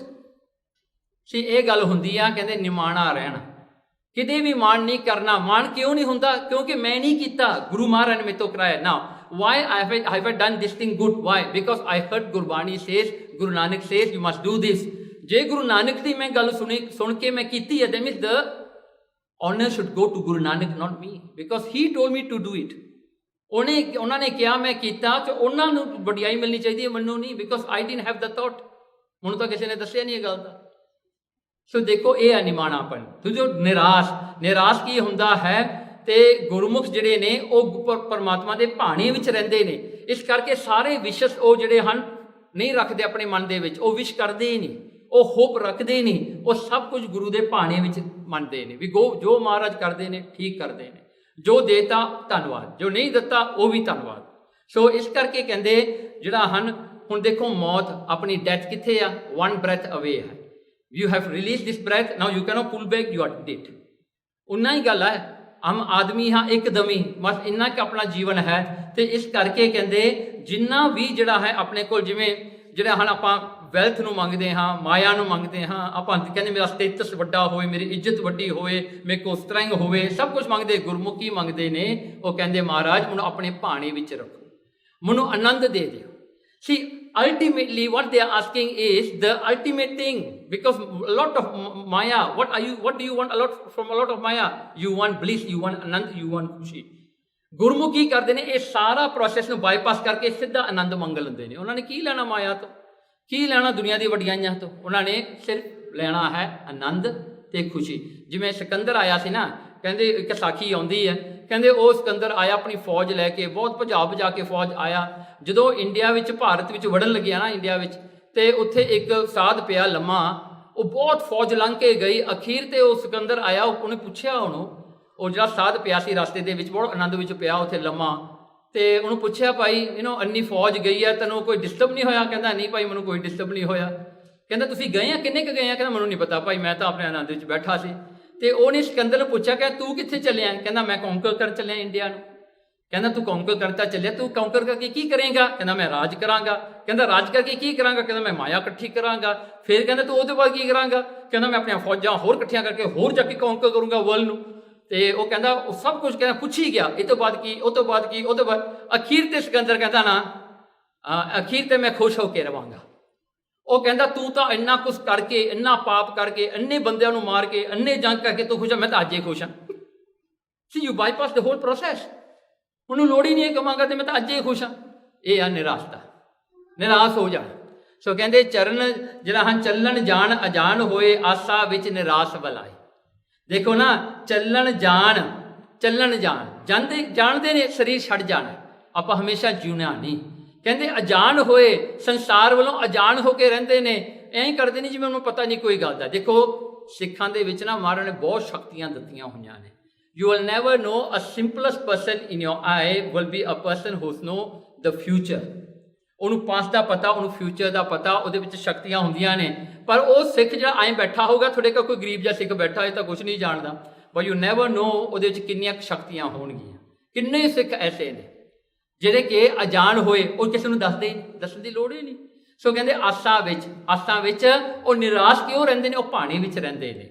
ਨਾ ਇੱਥੇ ਜਿਹੜਾ ਹੈ ਕਨਕਲੂਸ਼ਨ ਦੀ ਜਿਹੜਾ ਲਾਈਨ ਦੇ ਵਿੱਚ, ਜੋ ਵਾਰ 8 ਪੌੜੀ 24 ਦੇ ਵਿੱਚ ਭਾਈ ਗੁਰਦਾਸ ਜੀ ਕਹਿੰਦੇ ਨੇ, ਗੁਰਮੁਖ ਸੁਖ ਫਲ ਅਲੱਖ ਲਖਾਏ। ਕਹਿੰਦੇ ਗੁਰਮੁਖਾਂ ਨੂੰ ਇੱਕ ਸੁੱਖਾਂ ਦਾ ਫਲ ਮਿਲਦਾ ਹੈ। ਸੁੱਖਾਂ ਦਾ ਫਲ ਕੀ ਹੈ? ਪਰਮਾਤਮਾ ਦੀ ਪ੍ਰਾਪਤੀ। ਉਹਨਾਂ ਨੂੰ ਪਰਮਾਤਮਾ ਮਿਲ ਜਾਂਦਾ ਹੈ। ਉਹ ਜਿਹਨੂੰ ਕੋਈ ਨਹੀਂ ਜਾਣ ਸਕਦਾ, ਕੋਈ ਨਹੀਂ ਲੱਖ ਸਕਦਾ, ਜਾਣ ਸਕਦਾ, ਉਹਨੂੰ ਗੁਰਮੁਖ ਜਾਣ ਲੈਂਦੇ ਨੇ। They will understand God, they will know God, they will realise God within their life. So ਉਹ ਗੁਰਮੁਖਾਂ ਨੂੰ ਫਲ ਮਿਲਦਾ ਹੈ ਸੁੱਖਾਂ ਦਾ। ਨਾ ਇੱਥੇ ਇੱਕ ਸਾਖੀ ਆਉਂਦੀ ਆ ਭਾਈ ਬਹਿਲੋ ਦੀ, ਜਿਹੜੀ ਆਪਾਂ ਇਹਦੀ ਵਿਚਾਰ ਕਰਨੀ ਆ। ਗੁਰਮੁਖ ਦੇ ਜਿਹੜੇ ਗੁਣ ਨੇ ਉਹਨਾਂ ਦੀ ਵਿਚਾਰ ਕਰਨ ਵਾਸਤੇ ਭਾਈ ਬਹਿਲੋ ਜੀ। ਸੋ ਇਹ ਗੁਰ ਪ੍ਰਤਾਪ ਸੂਰਜ ਗ੍ਰੰਥ ਵਿੱਚ ਆਈ ਆ, ਰਾਸ ਦੂਜੀ, ਤੇ ਅੰਸ਼ੂ ਜਿਹੜਾ 46 ਤੇ 47 ਦੇ ਵਿੱਚ ਆਇਆ। ਤੋ ਇਹ ਆਪ ਜੀ ਸੁਣੋ। ਭਾਈ ਬਹਿਲੋ ਜੀ ਨਾ ਇੱਕ ਸਖੀ ਸਰਵਰ ਦਾ ਚੇਲਾ ਹੁੰਦਾ। ਓਕੇ, ਸਖੀ ਸਰਵਰ ਇੱਕ ਪੀਰ ਹੈ ਜਿਹਦੇ ਪਿੱਛੇ ਬਹੁਤ ਸਾਰੇ ਮੁਸਲਮਾਨ ਤੇ ਹਿੰਦੂ ਲੋਕ ਲੱਗ ਗਏ ਸਨ। ਸੋ ਕੀ ਕਰਦੇ ਸਨ? ਉਹਦੀ ਮੜੀ ਬਣਾ ਕੇ ਘਰ ਦੇ ਵਿੱਚ ਪੂਜਿਆ ਕਰਦੇ ਸਨ। ਸੋ ਇਹਨਾਂ ਦਾ ਕੰਮ ਕੀ ਸੀਗਾ? ਇਹਨਾਂ ਨੇ ਬਹੁਤ ਸਾਰੇ ਲੋਕਾਂ ਦੇ ਵਿੱਚ ਸਖੀ ਸਰਵਰ ਦੇ ਚੇਲਿਆਂ ਦਾ ਬਹੁਤ ਜ਼ਿਆਦਾ ਇਨਫਲੂਐਂਸ ਹੋ ਗਿਆ ਸੀਗਾ ਨਾ। ਉਹਨਾਂ ਵਿੱਚੋਂ ਜਿਹੜਾ ਮਾਝਾ ਏਰੀਆ ਸੀ ਨਾ ਸਾਰਾ, ਇਹ ਭਾਈ ਜਿਹੜਾ ਹਨ, ਇਹ ਭਾਈ ਬਹਿਲੋ ਦਾ ਪਹਿਲਾ ਨਾਂ ਸੀ ਬਹਿਲੁਲ। ਇਹ ਮੁਸਲਮਾਨ ਸੀਗਾ ਜਿਹੜਾ ਹਨ ਸਖੀ ਸਰਵਰ ਦਾ ਚੇਲਾ, ਇਹਦਾ ਨਾਂ ਸੀ ਬਹਿਲੁਲ। ਸੋ ਇਹ ਸਾਰਾ ਮਾਝਾ ਏਰੀਆ ਕਵਰ ਕਰਿਆ ਕਰਦਾ ਸੀਗਾ। ਸੋ ਇੱਕ ਵਾਰ ਗੁਰੂ ਅਰਜਨ ਦੇਵ ਜੀ ਸੱਚੇ ਪਾਤਸ਼ਾਹ ਜੀ ਮਹਾਰਾਜ ਜੀ ਗਏ, ਤਰਨ ਤਾਰਨ ਮਹਾਰਾਜ ਜੀ ਗਏ ਹੋਏ ਸਨ। ਉੱਥੇ ਮਹਾਰਾਜ ਨੇ ਜਾ ਕੇ ਨਾ ਇਹਨੂੰ ਇੱਕ ਹੁਕਮਨਾਮਾ ਭੇਜਿਆ। ਤੇ ਉਹ ਹੁਕਮਨਾਮਾ ਕੀ ਸੀਗਾ? ਮਹਾਰਾਜ ਨੇ ਕਿਹਾ ਕਿ ਵੀ ਜੋ ਤੂੰ ਇਹ ਦੁਨੀਆ ਦੇ ਵਿੱਚ ਤੂੰ ਜਿਹੜਾ ਵੱਡਾ ਬਣਿਆ ਬੈਠਾ, ਆਪਣੇ ਚੇਲਿਆਂ ਦਾ ਵੱਡਾ, ਕਹਿੰਦੇ ਸਾਨੂੰ ਆ ਕੇ ਮਿਲ ਕੇ ਅਸੀਂ ਤੁਹਾਡੇ ਨਾਲ ਗੱਲ ਕਰਨੀ ਹੈ। ਅਸੀਂ ਤੁਹਾਨੂੰ ਮਿਲਣਾ ਚਾਹੁੰਦੇ ਹਾਂ, ਗੁਰੂ ਅਰਜਨ ਦੇਵ ਜੀ ਕਹਿੰਦੇ, ਪਰ ਉਹਨੇ ਮਿਲਣ ਤੋਂ ਇਨਕਾਰ ਕਰ ਦਿੱਤਾ।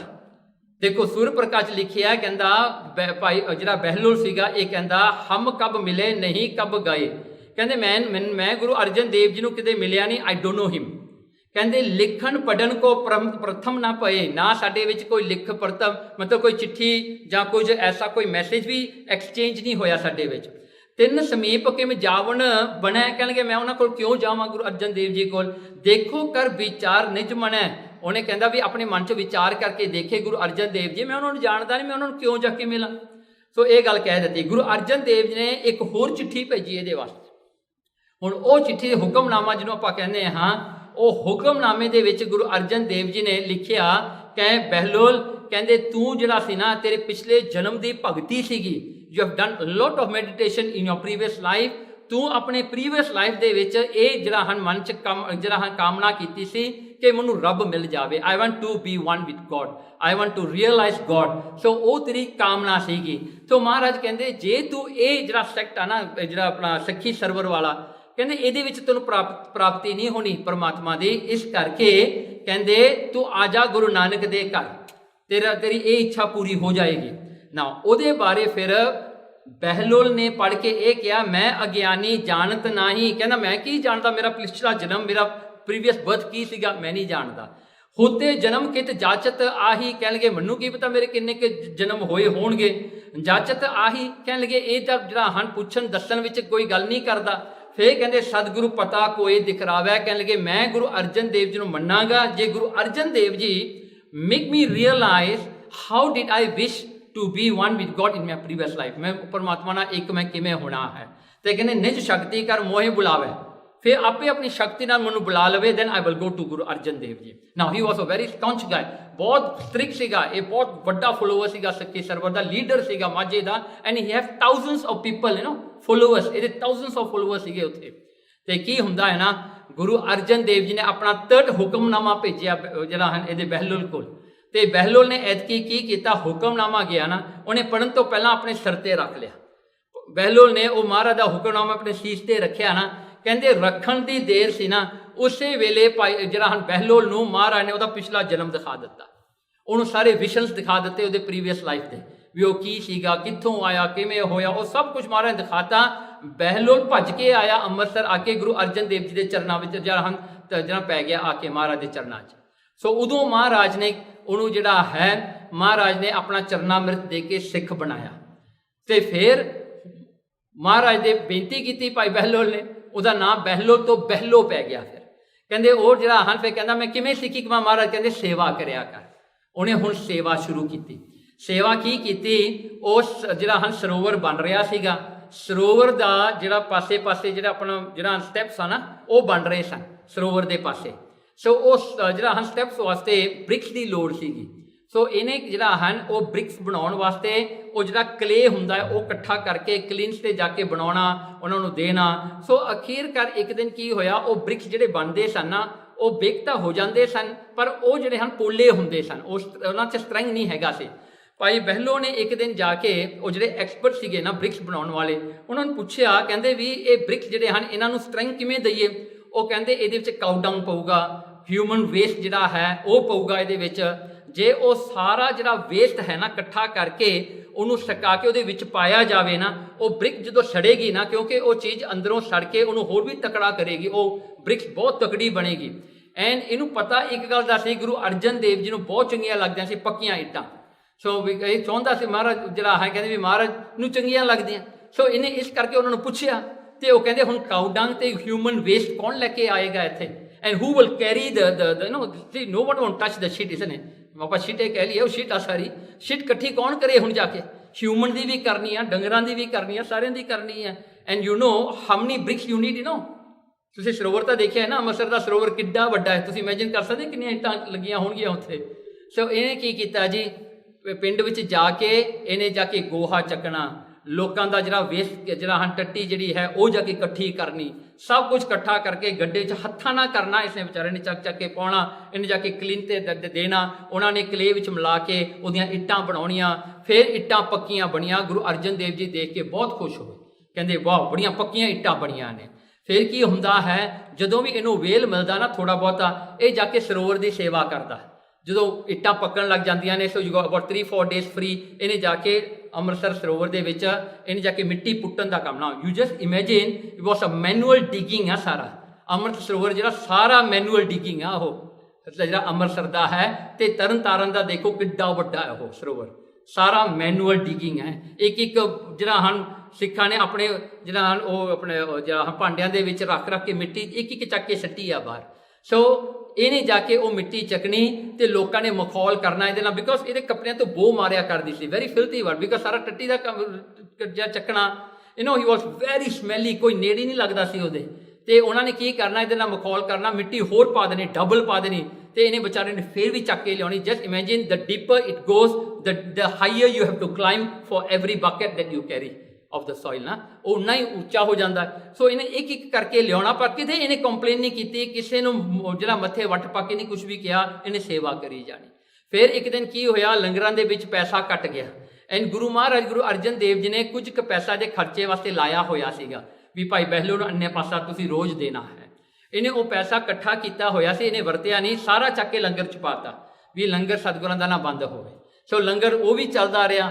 ਸੋ ਇਸ ਤਰ੍ਹਾਂ ਇਹ ਸੇਵਾ ਕਰਦਾ ਰਿਹਾ, ਕਾਫੀ ਚਿਰ ਹੋ ਗਿਆ ਇਹਨੂੰ ਸੇਵਾ ਕਰਦਿਆਂ ਹੋਇਆਂ। ਤਾਂ ਇੱਕ ਦਿਨ ਕੀ ਹੁੰਦਾ ਹੈ, ਗੁਰੂ ਅਰਜਨ ਦੇਵ ਜੀ ਸੱਚੇ ਪਾਤਸ਼ਾਹ ਨੇ ਦੇਖਿਆ ਵੀ ਭਾਈ ਬਹਿਲੋ ਨੂੰ ਤਾਂ ਬੜੀ ਸੇਵਾ ਕਰਦੇ ਨੇ, ਤੇ ਮਹਾਰਾਜ ਜੀ ਨਾ ਸਿੱਖਾਂ ਦੇ ਨਾਲ ਚੱਲ ਕੇ ਭਾਈ ਬਹਿਲੋ ਵੱਲ ਤੁਰ ਕੇ ਆ ਰਹੇ ਸਨ। ਭਾਈ ਬਹਿਲੋ ਨੇ ਦੂਰੋਂ ਦੇਖ ਲਿਆ ਗੁਰੂ ਅਰਜਨ ਦੇਵ ਜੀ ਆ ਰਹੇ, ਤੇ ਇਹਦੇ ਕੱਪੜੇ ਬਿਲਕੁਲ ਗੰਦੇ ਸੀਗੇ, ਮੈਲੇ ਸੀ, ਬਦਬੂ ਆਉਂਦੀ ਸੀ, ਲੋਕ ਇਹਨੂੰ ਨੇੜੇ ਨਹੀਂ ਲੱਗਣ ਦਿੰਦੇ ਸੀਗੇ, ਲੋਕ ਧੱਕੇ ਮਾਰਦੇ ਸੀ ਵੀ ਪਰੇ ਹੋ ਜਾ, ਥਿੰਗਸ ਲਾਈਕ ਦੈਟ। ਸੋ ਇਹਨੇ ਦੇਖਿਆ ਗੁਰੂ ਅਰਜਨ ਦੇਵ ਜੀ ਤੁਰੇ ਆ ਰਹੇ ਆ, ਇਹ ਥੋੜਾ ਜਿਹਾ ਨਾ ਜੋ ਮਹਾਰਾਜ ਜੀ ਨੇੜੇ ਆਏ ਇਹ ਥੋੜਾ ਦੂਰ ਹੋ ਗਿਆ, ਕਿਉਂਕਿ ਚਾਹੁੰਦਾ ਨਹੀਂ ਸੀ ਵੀ ਗੁਰੂ ਮਹਾਰਾਜ ਜੀ ਮੈਲੇ ਹੋ ਜਾਣ, ਤੇ ਇਹ ਦੂਰ ਹੋ ਗਿਆ। ਪਹਿਲੀ ਵਾਰੀ ਗੁਰੂ ਅਰਜਨ ਦੇਵ ਜੀ ਹੋਰ ਨੇੜੇ ਆਏ, ਇਹ ਫਿਰ ਦੂਜੀ ਵਾਰੀ ਦੂਰ ਹੋ ਗਿਆ। ਤੀਜੀ ਵਾਰੀ ਜਦੋਂ ਇਹ ਜਿਹੜਾ ਹਨ ਇਹਨੇ ਸੋਚਿਆ ਕਿ ਮਹਾਰਾਜ ਮੇਰੇ ਵੱਲ ਆ ਰਿਹਾ ਤੇ ਮੈਂ ਦੂਰ ਪਿੱਛੇ ਹੋ ਰਿਹਾ ਹੈ, ਚੰਗੀ ਗੱਲ ਨਹੀਂ ਗੀ। ਇਹਨੇ ਕੀ ਕੀਤਾ, ਦੂਰੋਂ ਹੀ ਜਿਹੜਾ ਹਨ ਮਹਾਰਾਜ ਦੇ ਚਰਨਾਂ ਤੇ ਜਾ ਕੇ ਮੱਥਾ ਟੇਕ ਦਿੱਤਾ, ਆਪਣਾ ਮੱਥਾ ਰੱਖ ਦਿੱਤਾ। ਗੁਰੂ ਅਰਜਨ ਦੇਵ ਜੀ ਨੇ ਨੇੜੇ ਜਾ ਕੇ ਇਹਦੇ ਮੋਢਿਆਂ ਤੋਂ ਚੱਕ ਕੇ ਨਾ ਇਹਨੂੰ ਜੱਫੀ ਪਾ ਲਈ। ਦੇਖੋ ਸਾਰੇ ਗੰਦੇ ਸੀ ਕੱਪੜੇ, ਮੈਲੇ ਸੀਗੇ, ਮਹਾਰਾਜ ਨੇ ਜੱਫੀ ਪਾ ਲਈ। ਕੋਈ ਸਿੱਖ ਵੀ ਇਹਨੂੰ ਨੇੜੇ ਨਹੀਂ ਲੱਗਣ ਦਿੰਦਾ ਸੀ, ਮਹਾਰਾਜ ਨੇ ਜੱਫੀ ਪਾ ਲਈ। ਮਹਾਰਾਜ ਨੇ ਫਿਰ ਭਾਈ ਬਹਿਲੋ ਨੂੰ ਜਿਹੜਾ ਹੈ ਬਹੁਤ ਵਰ ਦਿੱਤੇ। ਮਹਾਰਾਜ ਨੇ ਜਿਹੜਾ ਹਨ ਇਹਨੂੰ ਆਪਣਾ ਜਿਹੜਾ ਹਨ ਸਿੱਖ ਮੰਨਿਆ। ਤੇ ਦੇਖੋ ਇੱਥੋਂ ਤੱਕ, ਤੇ ਦੇਖੋ ਇਹਦੀ ਸੇਵਾ ਇੰਨੀ ਜ਼ਿਆਦਾ ਸੀ ਨਾ ਕਿ ਦੇਖੋ ਪਹਿਲਾਂ ਜਿਹੜਾ ਜਦੋਂ ਸਰੋਵਰ ਦੀ ਸੇਵਾ ਪੂਰੀ ਹੋਈ, ਪਹਿਲਾ ਸਰਪਾਉ ਜਿਹੜਾ ਸੀ ਬਾਬਾ ਬੁੱਢਾ ਜੀ ਨੂੰ ਦਿੱਤਾ ਗੁਰੂ ਅਰਜਨ ਦੇਵ ਜੀ ਨੇ, ਦੂਜਾ ਜਿਹੜਾ ਸੀ ਭਾਈ ਭਗਤੂ ਜੀ ਨੂੰ ਦਿੱਤਾ, ਤੀਜਾ ਸਰਪਾਉ ਜਿਹੜਾ ਸੀਗਾ ਨਾ ਭਾਈ ਬਹਿਲੋ ਨੂੰ ਮਿਲਿਆ। ਤੇ ਜਦੋਂ ਮਹਾਰਾਜ ਨੇ ਸਰਪਾਉ ਭਾਈ ਬਹਿਲੋ ਨੂੰ ਦਿੱਤਾ ਨਾ, ਮਹਾਰਾਜ ਨੇ ਇੱਕ ਬਚਨ ਕੀਤਾ, ਭਾਈ ਬਹਿਲੋ ਸਭ ਤੋਂ ਪਹਿਲੋ, ਕਹਿੰਦੇ ਬਹਿਲੋ ਤੂੰ ਸਭ ਤੋਂ ਪਹਿਲੋਂ ਹੈ। ਮਹਾਰਾਜ ਨੇ ਇਹ ਬਚਨ ਕੀਤਾ। ਤੇ ਦੇਖੋ ਜਦੋਂ ਇਹ ਸੱਖੀ ਸਰਵਰ ਦਾ ਜਿਹੜਾ ਲੀਡਰ ਸੀ ਨਾ, ਇਹ ਕੀ ਕਰਦੇ ਸਨ, ਜਿਹੜੇ ਭੂਤ ਪ੍ਰੇਤ ਹੁੰਦੇ ਆ ਨਾ ਉਹਨਾਂ ਦਾ ਕੰਮ ਕਰਦੇ, ਤੁਹਾਨੂੰ ਪਤਾ ਹੀ ਹੈ, ਜਿਹੜੇ ਸਿਆਣੇ ਬੰਦੇ ਕੰਮ ਕਰਦੇ ਹੁੰਦੇ ਵੀ ਇਹਦਾ ਭੂਤ ਕੱਢਤਾ, ਉਹਦਾ ਭੂਤ ਕੱਢਤਾ, ਇਹਦਾ ਕਰਤਾ, ਉਹਦਾ ਕਰਤਾ, ਇਹ ਕੰਮ ਕਰਦੇ ਹੁੰਦੇ ਸਨ। ਗੁਰੂ ਮਹਾਰਾਜ ਨੇ ਭਾਈ ਬਹਿਲੋ ਨੂੰ ਸਾਰੀ ਅਨਸੀਨ ਵਰਲਡ ਦਾ ਗੁਰੂ ਬਣਾਤਾ। ਮਹਾਰਾਜ ਨੇ ਭਾਈ ਬਹਿਲੋ ਨੂੰ ਸਾਰੀ ਅਨਸੀਨ ਦੁਨੀਆ ਦਾ, ਭੂਤਾਂ ਪ੍ਰੇਤਾਂ ਦਾ, ਜਿੰਨੇ ਵੀ ਹਨ ਸਾਰਿਆਂ ਦਾ ਜਿਹੜਾ ਹੈ ਵੱਡਾ ਭਾਈ ਬਹਿਲੋ ਨੂੰ ਬਣਾਤਾ। ਅੱਜ ਤੱਕ ਹੈ, ਮੰਨੋ ਚਾਹੇ ਮਾਂ ਮੰਨੋ, ਕੋਈ ਵੀ ਭੂਤ ਦਾ ਪ੍ਰੋਬਲਮ ਹੈ ਭਾਈ ਬਹਿਲੋ ਦਾ ਨਾਂ ਲੈ ਦਿਓ, ਭੂਤ ਪਤ ਭੱਜ ਜਾਂਦੇ ਨੇ। ਉਹਨਾਂ ਦਾ ਲੀਡਰ ਭਾਈ ਬਹਿਲੋ ਹੈ ਸਾਰਿਆਂ ਦਾ। ਮਹਾਰਾਜ ਨੇ ਉਹ ਵਰ ਦਿੱਤਾ ਉਹਨਾਂ ਨੂੰ। ਤੇ ਇੱਥੋਂ ਤੱਕ ਸਾਖੀ ਵੀ ਆਉਂਦੀ ਹੈ ਕਿ ਇੱਕ ਸਿੱਖ ਦਾ ਜਹਾਜ਼ ਕਿਤੇ ਜਿਹੜਾ ਹਨ ਡੋਲ ਕੇ ਕਿਤੇ ਆਈਲੈਂਡ ਵਿੱਚ ਚਲਿਆ ਗਿਆ। ਉਹ ਆਈਲੈਂਡ ਦੇ ਵਿੱਚ ਕੋਈ ਬੰਦਾ ਨਹੀਂ ਰਹਿੰਦਾ ਸੀ, ਉੱਥੇ ਭੂਤੇ ਰਹਿੰਦੇ ਸਨ।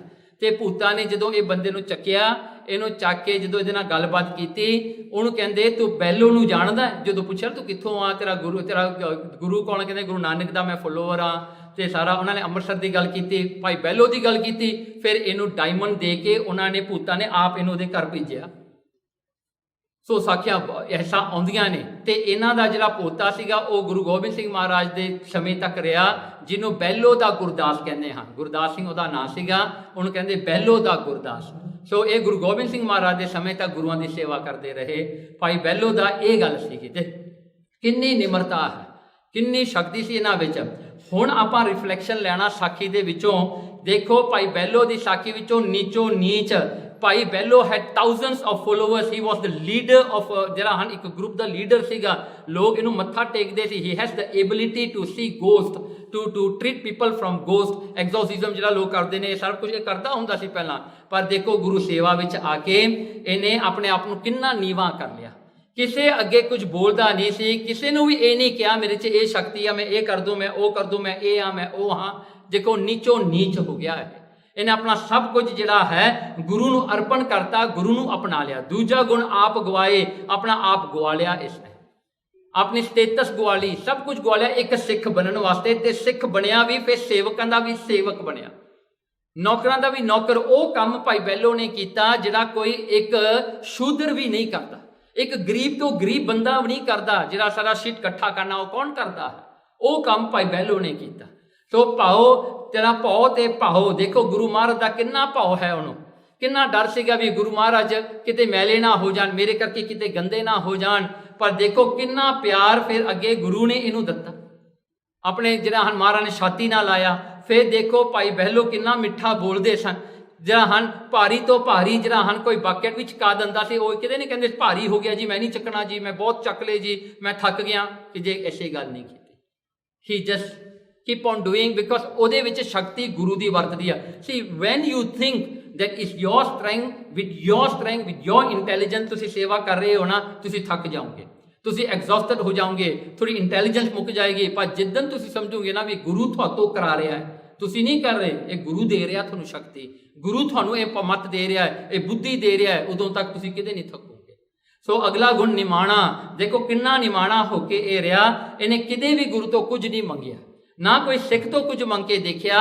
ਨਿਰਾਸ਼ ਇੰਨਾ ਸੀਗਾ, ਤੇ ਦੇਖੋ ਗੁਰੂ ਮਹਾਰਾਜ ਤੋਂ ਕੀ ਨਹੀਂ ਇਹ ਲੈ ਸਕਦਾ ਸੀਗਾ, ਪਰ ਇਹਨੇ ਕਿਤੇ ਵੀ ਕੋਈ ਐਸਾ ਟਾਈਟਲ ਨਹੀਂ ਮੰਗਿਆ, ਤੇ ਗੁਰੂ ਮਹਾਰਾਜ ਨੇ ਆਪੇ ਇਹਨੂੰ ਦਿੱਤਾ ਭਾਈ ਬਹਿਲੋ ਸਭ ਤੋਂ ਪਹਿਲੋ, ਜਿਹੜਾ ਨਿਮਾਣੇ ਨੂੰ ਮਾਣ ਦੇਣ ਵਾਲਾ ਗੁਰੂ ਹੈ।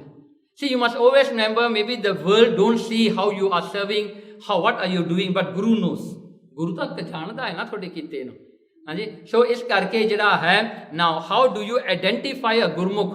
ਦੇਖੋ ਇੱਕ ਗੁਰਮੁਖ ਜਿਹੜਾ ਹੈ ਨਾ, ਕਹਿੰਦੇ ਉਹਦੇ ਵਿੱਚੋਂ 6 ਗੁਣ ਨੇ ਜਿਹੜੇ ਤੁਸੀਂ ਪਿੱਛੇ ਦੇਖੇ ਨੇ, 6 ਗੁਣ ਹੈ। ਫਿਰ ਆਪਾਂ ਕਹਿੰਦੇ ਨੀਚੋ ਨੀਚ, ਆਪ ਗਵਾਏ, ਭਾਓ, ਫਿਰ ਮਿੱਠਾ ਬੋਲਣਾ, ਨਿਮਾਣਾ, ਨਿਰਾਸ਼, ਇਹ 6 ਗੁਣ ਨੇ। ਇੱਕ ਗੁਰਮੁਖ ਵਿੱਚ 6 ਗੁਣ ਨੇ। ਗੁਰਮੁਖ ਜਿਹੜੇ ਨੇ ਹਰ ਸਮੇਂ ਉਹ ਸੇਵਾ ਕਰਦੇ ਨੇ, ਉਹ ਸੇਵਾ ਦਾ ਮੌਕਾ ਲੱਭਦੇ ਨੇ, ਤੇ ਕਰਦੇ ਵੀ ਬਹੁਤ ਛੁਪ ਕੇ, ਉਹ ਪੋਸਟਰ ਲਾ ਕੇ ਨਹੀਂ ਕਰਦੇ, ਉਹ ਲੋਕਾਂ ਨੂੰ ਦੱਸ ਕੇ ਨਹੀਂ ਕਰਦੇ, ਉਹ ਲੋਕਾਂ ਨੂੰ ਦਿਖਾ ਕੇ ਨਹੀਂ ਕਰਦੇ, ਉਹ ਕਰ ਦਿੰਦੇ ਨੇ ਜੋ ਸੇਵਾ ਉਹਨਾਂ ਨੂੰ ਕਰਨ ਵਾਲੀ ਹੈ। ਗੁਰਮੁਖ ਜਿਹੜੇ ਨੇ ਉਹ ਬਹੁਤ ਜਿਹੜੇ ਹਨ ਨਿਮਾਣੇ ਹੁੰਦੇ ਨੇ, ਉਹਨਾਂ ਵਿੱਚ ਬਹੁਤ ਜ਼ਿਆਦਾ ਹੰਬਲਨੈਸ ਹੁੰਦੀ ਹੈ। ਗੁਰਮੁਖ ਜਿਹੜੇ ਨੇ ਹਮੇਸ਼ਾ ਗੁਰੂ ਦੀ ਮਰਿਆਦਾ ਨਾਲ ਹੀ ਚੱਲਦੇ ਨੇ, ਜੋ ਗੁਰੂ ਨੇ ਕਿਹਾ ਉਹੀ ਕੁਝ ਕਰਦੇ ਨੇ। ਨਾਓ ਦ ਰੇਟ ਵਨ ਜਿਹੜਾ ਹੈ ਉਹ ਦੇਖੋ, ਗੁਰਮੁਖ ਜਿਹੜੇ ਨੇ ਉਹ ਕਿਤੇ ਵੀ ਆਪਣੇ ਆਪ ਦੀ ਵਡਿਆਈ ਨਹੀਂ ਕਰਦੇ, ਵੱਡੇ ਵੱਡੇ ਫੋਟੋ ਲੈ ਕੇ ਪੋਸਟਰਾਂ 'ਚ ਛਪਾ ਕੇ ਮੈਂ ਇਹ ਹਾਂ, ਮੈਂ ਉਹ ਹਾਂ। ਗੁਰੂ ਦਾ ਫੋਟੋ ਛੋਟਾ ਹੁੰਦਾ, ਉਹਦਾ ਆਪਣਾ ਫੋਟੋ ਬਹੁਤ ਵੱਡਾ ਹੁੰਦਾ ਹੈ, ਨਾਂ ਛਪਾ ਲੈਣਾ ਜੀ, ਫੋਟੋ ਲਾ ਲੈਣੇ ਵੀ ਮੈਂ ਇਹ ਮੇਰਾ ਹੈ ਜੀ, this is my programme, this I am going to do this. ਉਹ ਇਹ ਕੰਮ ਨਹੀਂ ਕਰਦੇ, ਉਹ ਆਪਣੇ ਆਪ ਨੂੰ ਪ੍ਰਮੋਟ ਨਹੀਂ ਕਰਦੇ। ਦੂਜੀ ਗੱਲ ਹੈ, ਗੁਰਮੁਖ ਜਿਹੜੇ ਨੇ ਉਹ ਕਿਸੇ ਨੂੰ ਵੀ ਚਾਹੁੰਦੇ ਨਹੀਂ ਮੇਰੇ ਪੈਰੀ ਹੱਥ ਲਾਵੇ। ਗੁਰਮੁਖ ਕਿਤੇ ਨਹੀਂ ਕਹਿੰਦਾ ਵੀ ਮੇਰੇ ਪੈਰੇ ਹੱਥ ਲਾਵੇ। ਜਦੋਂ ਵੀ ਪੈਰੀ ਹੱਥ ਲਾਉਣ ਗੁਰੂ ਮਹਾਰਾਜ ਵੱਲ ਭੇਜਦੇ ਨੇ, ਸ੍ਰੀ ਗੁਰੂ ਗ੍ਰੰਥ ਸਾਹਿਬ ਨੂੰ ਜਾ ਕੇ ਮੱਥਾ ਟੇਕੋ। ਉਹ ਆਪਣੇ ਆਪ ਨੂੰ ਕਿਤੇ ਨਹੀਂ ਮੱਥਾ ਟਿਕਾਉਂਦੇ, ਨਾ ਆਪਣੇ ਪੈਰੀ ਹੱਥ ਲਾਉਂਦੇ ਨੇ। ਪਰ ਜਿਹੜੇ ਹਨ ਅੱਜ ਕੱਲ੍ਹ ਦੇ ਪਖੰਡੀ ਜਿਹੜੇ ਹਨ, ਦੇਖੋ ਆਪਣੇ ਪੈਰਾਂ ਨੂੰ ਆਪਾਂ ਹੱਥ ਲਵਾਈ ਜਾਂਦੇ ਨੇ, ਮੱਥਾ ਟਿਕਾਈ ਜਾਂਦੇ ਨੇ। ਸੋ ਉਹ ਥੋੜ੍ਹੇ ਗੁਰਮੁਖ ਨੇ। ਫਿਰ ਅੱਗੇ ਗੁਰਮੁਖ ਜਿਹੜੇ ਨੇ ਉਹ ਕਿਤੇ ਵੀ ਆਪਣੇ ਆਪ ਨੂੰ ਸੰਗਤ ਨਾਲੋਂ ਉੱਚਾ ਨਹੀਂ ਰੱਖਦੇ, ਉਹ ਆਪਣੇ ਆਪ ਨੂੰ ਹਮੇਸ਼ਾ ਸੰਗਤਾਂ ਦਾ ਦਾਸ ਸਮਝਦੇ ਨੇ, ਵੀ ਸੰਗਤ ਵੱਡੀ ਹੈ, ਮੈਂ ਛੋਟਾ ਹਾਂ। ਉਹ ਇਸ ਤਰ੍ਹਾਂ ਜਾਣਦੇ ਨੇ। ਗੁਰਮੁਖ ਜਿਹੜੇ ਨੇ ਉਹ ਕਿਤੇ ਵੀ ਆਪਣੇ ਕਕਾਰਾਂ ਨੂੰ, ਆਪਣੀ ਮਰਿਆਦਾ ਨੂੰ ਪਾਸੇ ਨਹੀਂ ਕਰਦੇ। ਉਹਨਾਂ ਵਾਸਤੇ ਗੁਰੂ ਮਹਾਰਾਜ ਦੀ ਮਰਿਆਦਾ, ਗੁਰੂ ਮਹਾਰਾਜ ਦੇ ਕਕਾਰ, ਗੁਰੂ ਮਹਾਰਾਜ ਦਾ ਪ੍ਰੇਮ ਹੀ ਸਭ ਤੋਂ ਵੱਡਾ ਹੈ, ਉਹਨਾਂ ਵਾਸਤੇ ਹੋਰ ਸਭ ਕੁਝ ਛੋਟਾ ਹੈ। ਸੋ ਇਸ ਕਰਕੇ ਹੁਣ ਗੁਰਮੁਖ ਕਿਵੇਂ ਬਣੀਏ? ਭਾਈ ਗੁਰਦਾਸ ਨੇ ਪਹਿਲੀ ਵਾਰ ਦੇ ਵਿੱਚ ਤੀਜੀ ਪੌੜੀ ਦੇ ਵਿੱਚ ਆਪਾਂ ਨੂੰ ਇਹ ਗੱਲ ਸਮਝਾਈ ਆ। ਕਹਿੰਦੀ ਦੇਖੋ ਨਾ, ਕਹਿੰਦੇ ਗੁਰਮੁਖ ਕਿਵੇਂ ਬਣੀਦਾ ਹੈ, ਜਿਹੜਾ ਕਿ ਗੁਰੂ ਮਹਾਰਾਜ ਦੇ ਭਾਣੇ ਵਿੱਚ ਆ ਜਾਵੇ, ਉਹ ਗੁਰਮੁਖ ਨੇ। ਤੇ ਕਹਿੰਦੇ ਅੱਖੀ ਵੇਖਣ ਕਰਨ ਸੁਣ, ਦੇਖੋ ਅੱਖਾਂ ਨਾਲ ਆਪਾਂ ਵੇਖਦੇ ਹਾਂ, ਕੰਨਾਂ ਨਾਲ ਆਪਾਂ ਸੁਣਦੇ ਹਾਂ। ਫਿਰ ਕਹਿੰਦੇ ਸ਼ੁਭ ਬੋਲਣ, ਆਪਾਂ ਮੂੰਹ ਨਾਲ ਸ਼ੁਭ ਬੋਲਣ, ਵਚਨ ਸਨੇਹੀ, ਕਹਿੰਦੇ ਵੀ ਜਿਹੜੇ ਨੇ ਉਹ ਜਿਹੜੇ ਹਨ ਗੁਰਮੁਖ ਨੇ, ਕਹਿਣ ਲੱਗੇ ਉਹ ਆਪਣੇ ਸਾਰੇ ਸੈਂਸਸ ਨੂੰ ਕੰਟਰੋਲ ਕਰਦੇ ਨੇ। ਅੱਖਾਂ ਦੇ ਨਾਲ ਪਰਮਾਤਮਾ ਨੂੰ ਦੇਖਦੇ ਨੇ ਸਾਰਿਆਂ ਵਿੱਚ, ਕੰਨਾਂ ਨਾਲ ਉਸ ਦਾ ਨਾਮ ਸੁਣਦੇ ਨੇ। ਸਭੇ ਘੱਟ ਰਾਮ ਬੋਲਿਆ, ਉਹਨਾਂ ਵਾਸਤੇ ਸਭ ਕੁਝ ਪਰਮਾਤਮਾ ਦਾ ਨਾਮ ਹੀ ਹੈ। ਫਿਰ ਮੁਖ ਤੋਂ ਜਦੋਂ ਬੋਲਦੇ ਨੇ ਉਹ ਬਾਣੀ ਦੇ ਬਚਨ ਬੋਲਦੇ ਨੇ। ਫਿਰ ਕਹਿੰਦੇ ਬਚਨ ਸਨੇਹੀ, ਉਹ ਬਚਨ ਬੋਲਦੇ ਨੇ ਜਿਹੜੇ ਦੂਜੇ ਦੇ ਮਨ ਵਿੱਚ ਵੀ ਪਿਆਰ ਆ ਜਾਵੇ। ਹਾਂਜੀ, ਪਿਆਰ ਵਾਲੇ ਬਚਨ ਬੋਲਦੇ ਨੇ। ਹੱਥੀਂ ਕਾਰ ਕਮਾਵਣੀ, ਦੇਖੋ ਹੱਥਾਂ ਨਾਲ ਸੇਵਾ ਕਰਦੇ ਨੇ, ਪੈਰਾਂ ਨਾਲ ਚੱਲ ਕੇ ਸਤ ਸੰਗਤ ਵਿੱਚ ਜਾਂਦੇ ਨੇ। ਹੱਥੀਂ ਕਰ ਕਮਾਵਣੀ, ਪੈਰੀ ਚੱਲ ਸਤ ਸੰਗਤ ਮਿਲੇਹੀ। ਫਿਰ ਕਹਿੰਦੇ ਕਿਰਤ ਬਿਰਤ ਕਰ ਧਰਮ ਦੀ, ਉਹ ਕੀਰਤੀ ਕਰਦੇ ਨੇ। ਫਿਰ ਆਪਣੀ ਕਮਾਈ ਨੂੰ ਖਰਚਦੇ ਨੇ, ਜਿਹੜਾ ਹਨ ਖਰਚਦੇ ਨੇ ਕਰ ਧਰਮ ਦੀ, ਧਰਮ ਦੇ ਵਿੱਚ ਰਹਿ ਕੇ। ਕਿਰਤ ਕਰਦੇ ਵੀ ਧਰਮ ਦੀ ਹੈ, ਖਰਚਦੇ ਵੀ ਧਰਮ ਵਾਸਤੇ ਨੇ। ਖਟ ਖਿਲਾਵਨ ਕਾਰ ਕਰੇਹੀ, ਕਹਿੰਦੇ ਕਿ ਉਹ ਜਿਹੜੇ ਹਨ ਖਿਲਾਉਂਦੇ ਵੀ ਦੂਜਿਆਂ ਨੂੰ ਖਿਲਾਉਂਦੇ ਨੇ, ਉਹ ਦੂਜਿਆਂ ਦਾ ਸੁੱਖ ਜ਼ਿਆਦਾ ਵੱਡਾ ਸਮਝਦੇ ਨੇ ਆਪਣੇ ਸੁੱਖ ਨਾਲੋਂ। ਫਿਰ ਦੇਖੋ ਗੁਰਮੁਖ ਜਨਮ ਸਖਾਰਤਾ, ਕਹਿੰਦੇ ਦੇਖੋ ਗੁਰਮੁਖ ਦਾ ਜਨਮ ਜਿਹੜਾ ਹੈ ਉਹ ਸਕਾਰਤਾ ਹੈ, ਉਹ ਸਫਲ ਹੋ ਗਿਆ, ਕਿਉਂਕਿ ਜਿਹੜੇ ਕਰਕੇ ਤੁਹਾਨੂੰ ਇਹ ਸਰੀਰ ਮਿਲਿਆ ਉਹਦਾ ਜਿਹੜਾ ਮਿਸ਼ਨ ਅਕੰਪਲਿਸ਼ ਹੋ ਗਿਆ। ਗੁਰਬਾਣੀ ਪੜ੍ਹ ਸਮਝ ਸਨੇਹੀ, ਕਹਿੰਦੇ ਗੁਰਬਾਣੀ ਪੜ੍ਹਦੇ ਨੇ ਤੇ ਸਮਝਦੇ ਨੇ, ਫਿਰ ਸਨੇਹੀ ਗੁਰਬਾਣੀ ਦੇ ਪ੍ਰੇਮੀ ਬਣਦੇ ਨੇ। ਫਿਰ ਗੁਰ ਭਾਈ ਸੰਤੁਸ਼ਟ ਕਰ, ਗੁਰੂ ਨੂੰ ਤੇ ਗੁਰੂ ਦੇ ਭਾਈ ਜਾਣ ਕੇ ਗੁਰਸਿੱਖਾਂ ਦੀ ਉਹ ਸੇਵਾ ਕਰਦੇ ਨੇ ਤੇ ਉਹਦੇ ਵਿੱਚ ਆਪਣਾ ਸੈਟਿਸਫੈਕਸ਼ਨ ਦੇਖਦੇ ਨੇ, ਸੰਤੁਸ਼ਟ ਹੁੰਦੇ ਨੇ। ਚਰਨਾ ਅੰਮ੍ਰਿਤ ਲੈ ਮੁਖ ਪੀਵੇਹੀ, ਗੁਰਸਿੱਖਾਂ ਦਾ ਜਿਹੜਾ ਹਨ ਉਹਨਾਂ ਦੇ ਚਰਨ ਤੋੜ ਕੇ ਉਹਨਾਂ ਦਾ ਚਰਨਾ ਅੰਮ੍ਰਿਤ ਵੀ ਪੀਂਦੇ ਨੇ।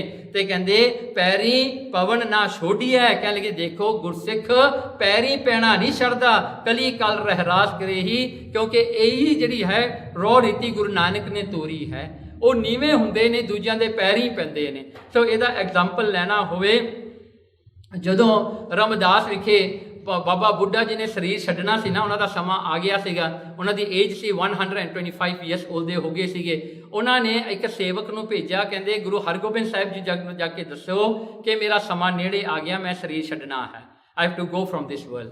ਸੋ ਗੁਰੂ ਹਰਗੋਬਿੰਦ ਸਾਹਿਬ ਮਹਾਰਾਜ ਜੀ ਉਸੇ ਵੇਲੇ ਆਏ ਤੇ ਮਹਾਰਾਜ ਜੀ ਆਏ ਤੇ ਬਾਬਾ ਬੁੱਢਾ ਜੀ ਜਿਹੜੇ ਹਨ ਉਹ ਆਪਣੇ ਅੰਦਰ ਕਮਰੇ ਵਿੱਚ ਬੈਠੇ ਤੇ ਅਚਾਨਕ ਉਹਨਾਂ ਨੂੰ ਪਤਾ ਲੱਗਿਆ ਵੀ ਗੁਰੂ ਹਰਗੋਬਿੰਦ ਸਾਹਿਬ ਜੀ ਆ ਰਹੇ ਨੇ ਤੇ ਗੁਰੂ ਹਰਗੋਬਿੰਦ ਸਾਹਿਬ ਜੀ ਆ ਰਹੇ ਨੇ ਤੇ ਉਹ ਬਾਹਰ ਆਏ ਲੈਣ ਵਾਸਤੇ ਗੁਰੂ ਹਰਗੋਬਿੰਦ ਸਾਹਿਬ ਜੀ ਨੂੰ। ਮਹਾਰਾਜ ਘੋੜੇ ਤੋਂ ਉਤਰ ਕੇ ਭੱਜ ਕੇ ਅੰਦਰ ਗਏ ਕਿ ਬਾਬਾ ਜੀ ਬਹੁਤਾ ਤੁਰਨ ਨਾ, ਤੇ ਗੁਰੂ ਹਰਗੋਬਿੰਦ ਸਾਹਿਬ ਜੀ ਬਾਬਾ ਬੁੱਢਾ ਜੀ ਦੇ ਪੈਰੀ ਪੈਂਦੇ ਨੇ, ਬਾਬਾ ਬੁੱਢਾ ਜੀ ਗੁਰੂ ਹਰਗੋਬਿੰਦ ਸਾਹਿਬ ਦੇ ਪੈਰੀ ਪੈਂਦੇ ਨੇ। ਕਹਿੰਦੇ ਦੇਖੋ ਗੁਰਮੁਖ ਤਾਂ ਐਸੇ ਹੁੰਦੇ ਨੇ। ਗੁਰੂ ਮਹਾਰਾਜ ਦੇਖੋ ਕਿੰਨਾ ਉਹਨਾਂ ਨਾਲ ਪਿਆਰ ਕਰਦੇ ਸਨ ਤੇ ਬਾਬਾ ਬੁੱਢਾ ਜੀ ਨੂੰ ਇਹ ਬਚਨ ਕਰਦੇ ਸਨ ਗੁਰੂ ਹਰਗੋਬਿੰਦ ਸਾਹਿਬ ਜੀ, ਕਹਿੰਦੇ ਆਓ ਪਿਆਰਿਓ ਆਜੋ ਹੁਣ ਲੰਮੇ ਪਓ।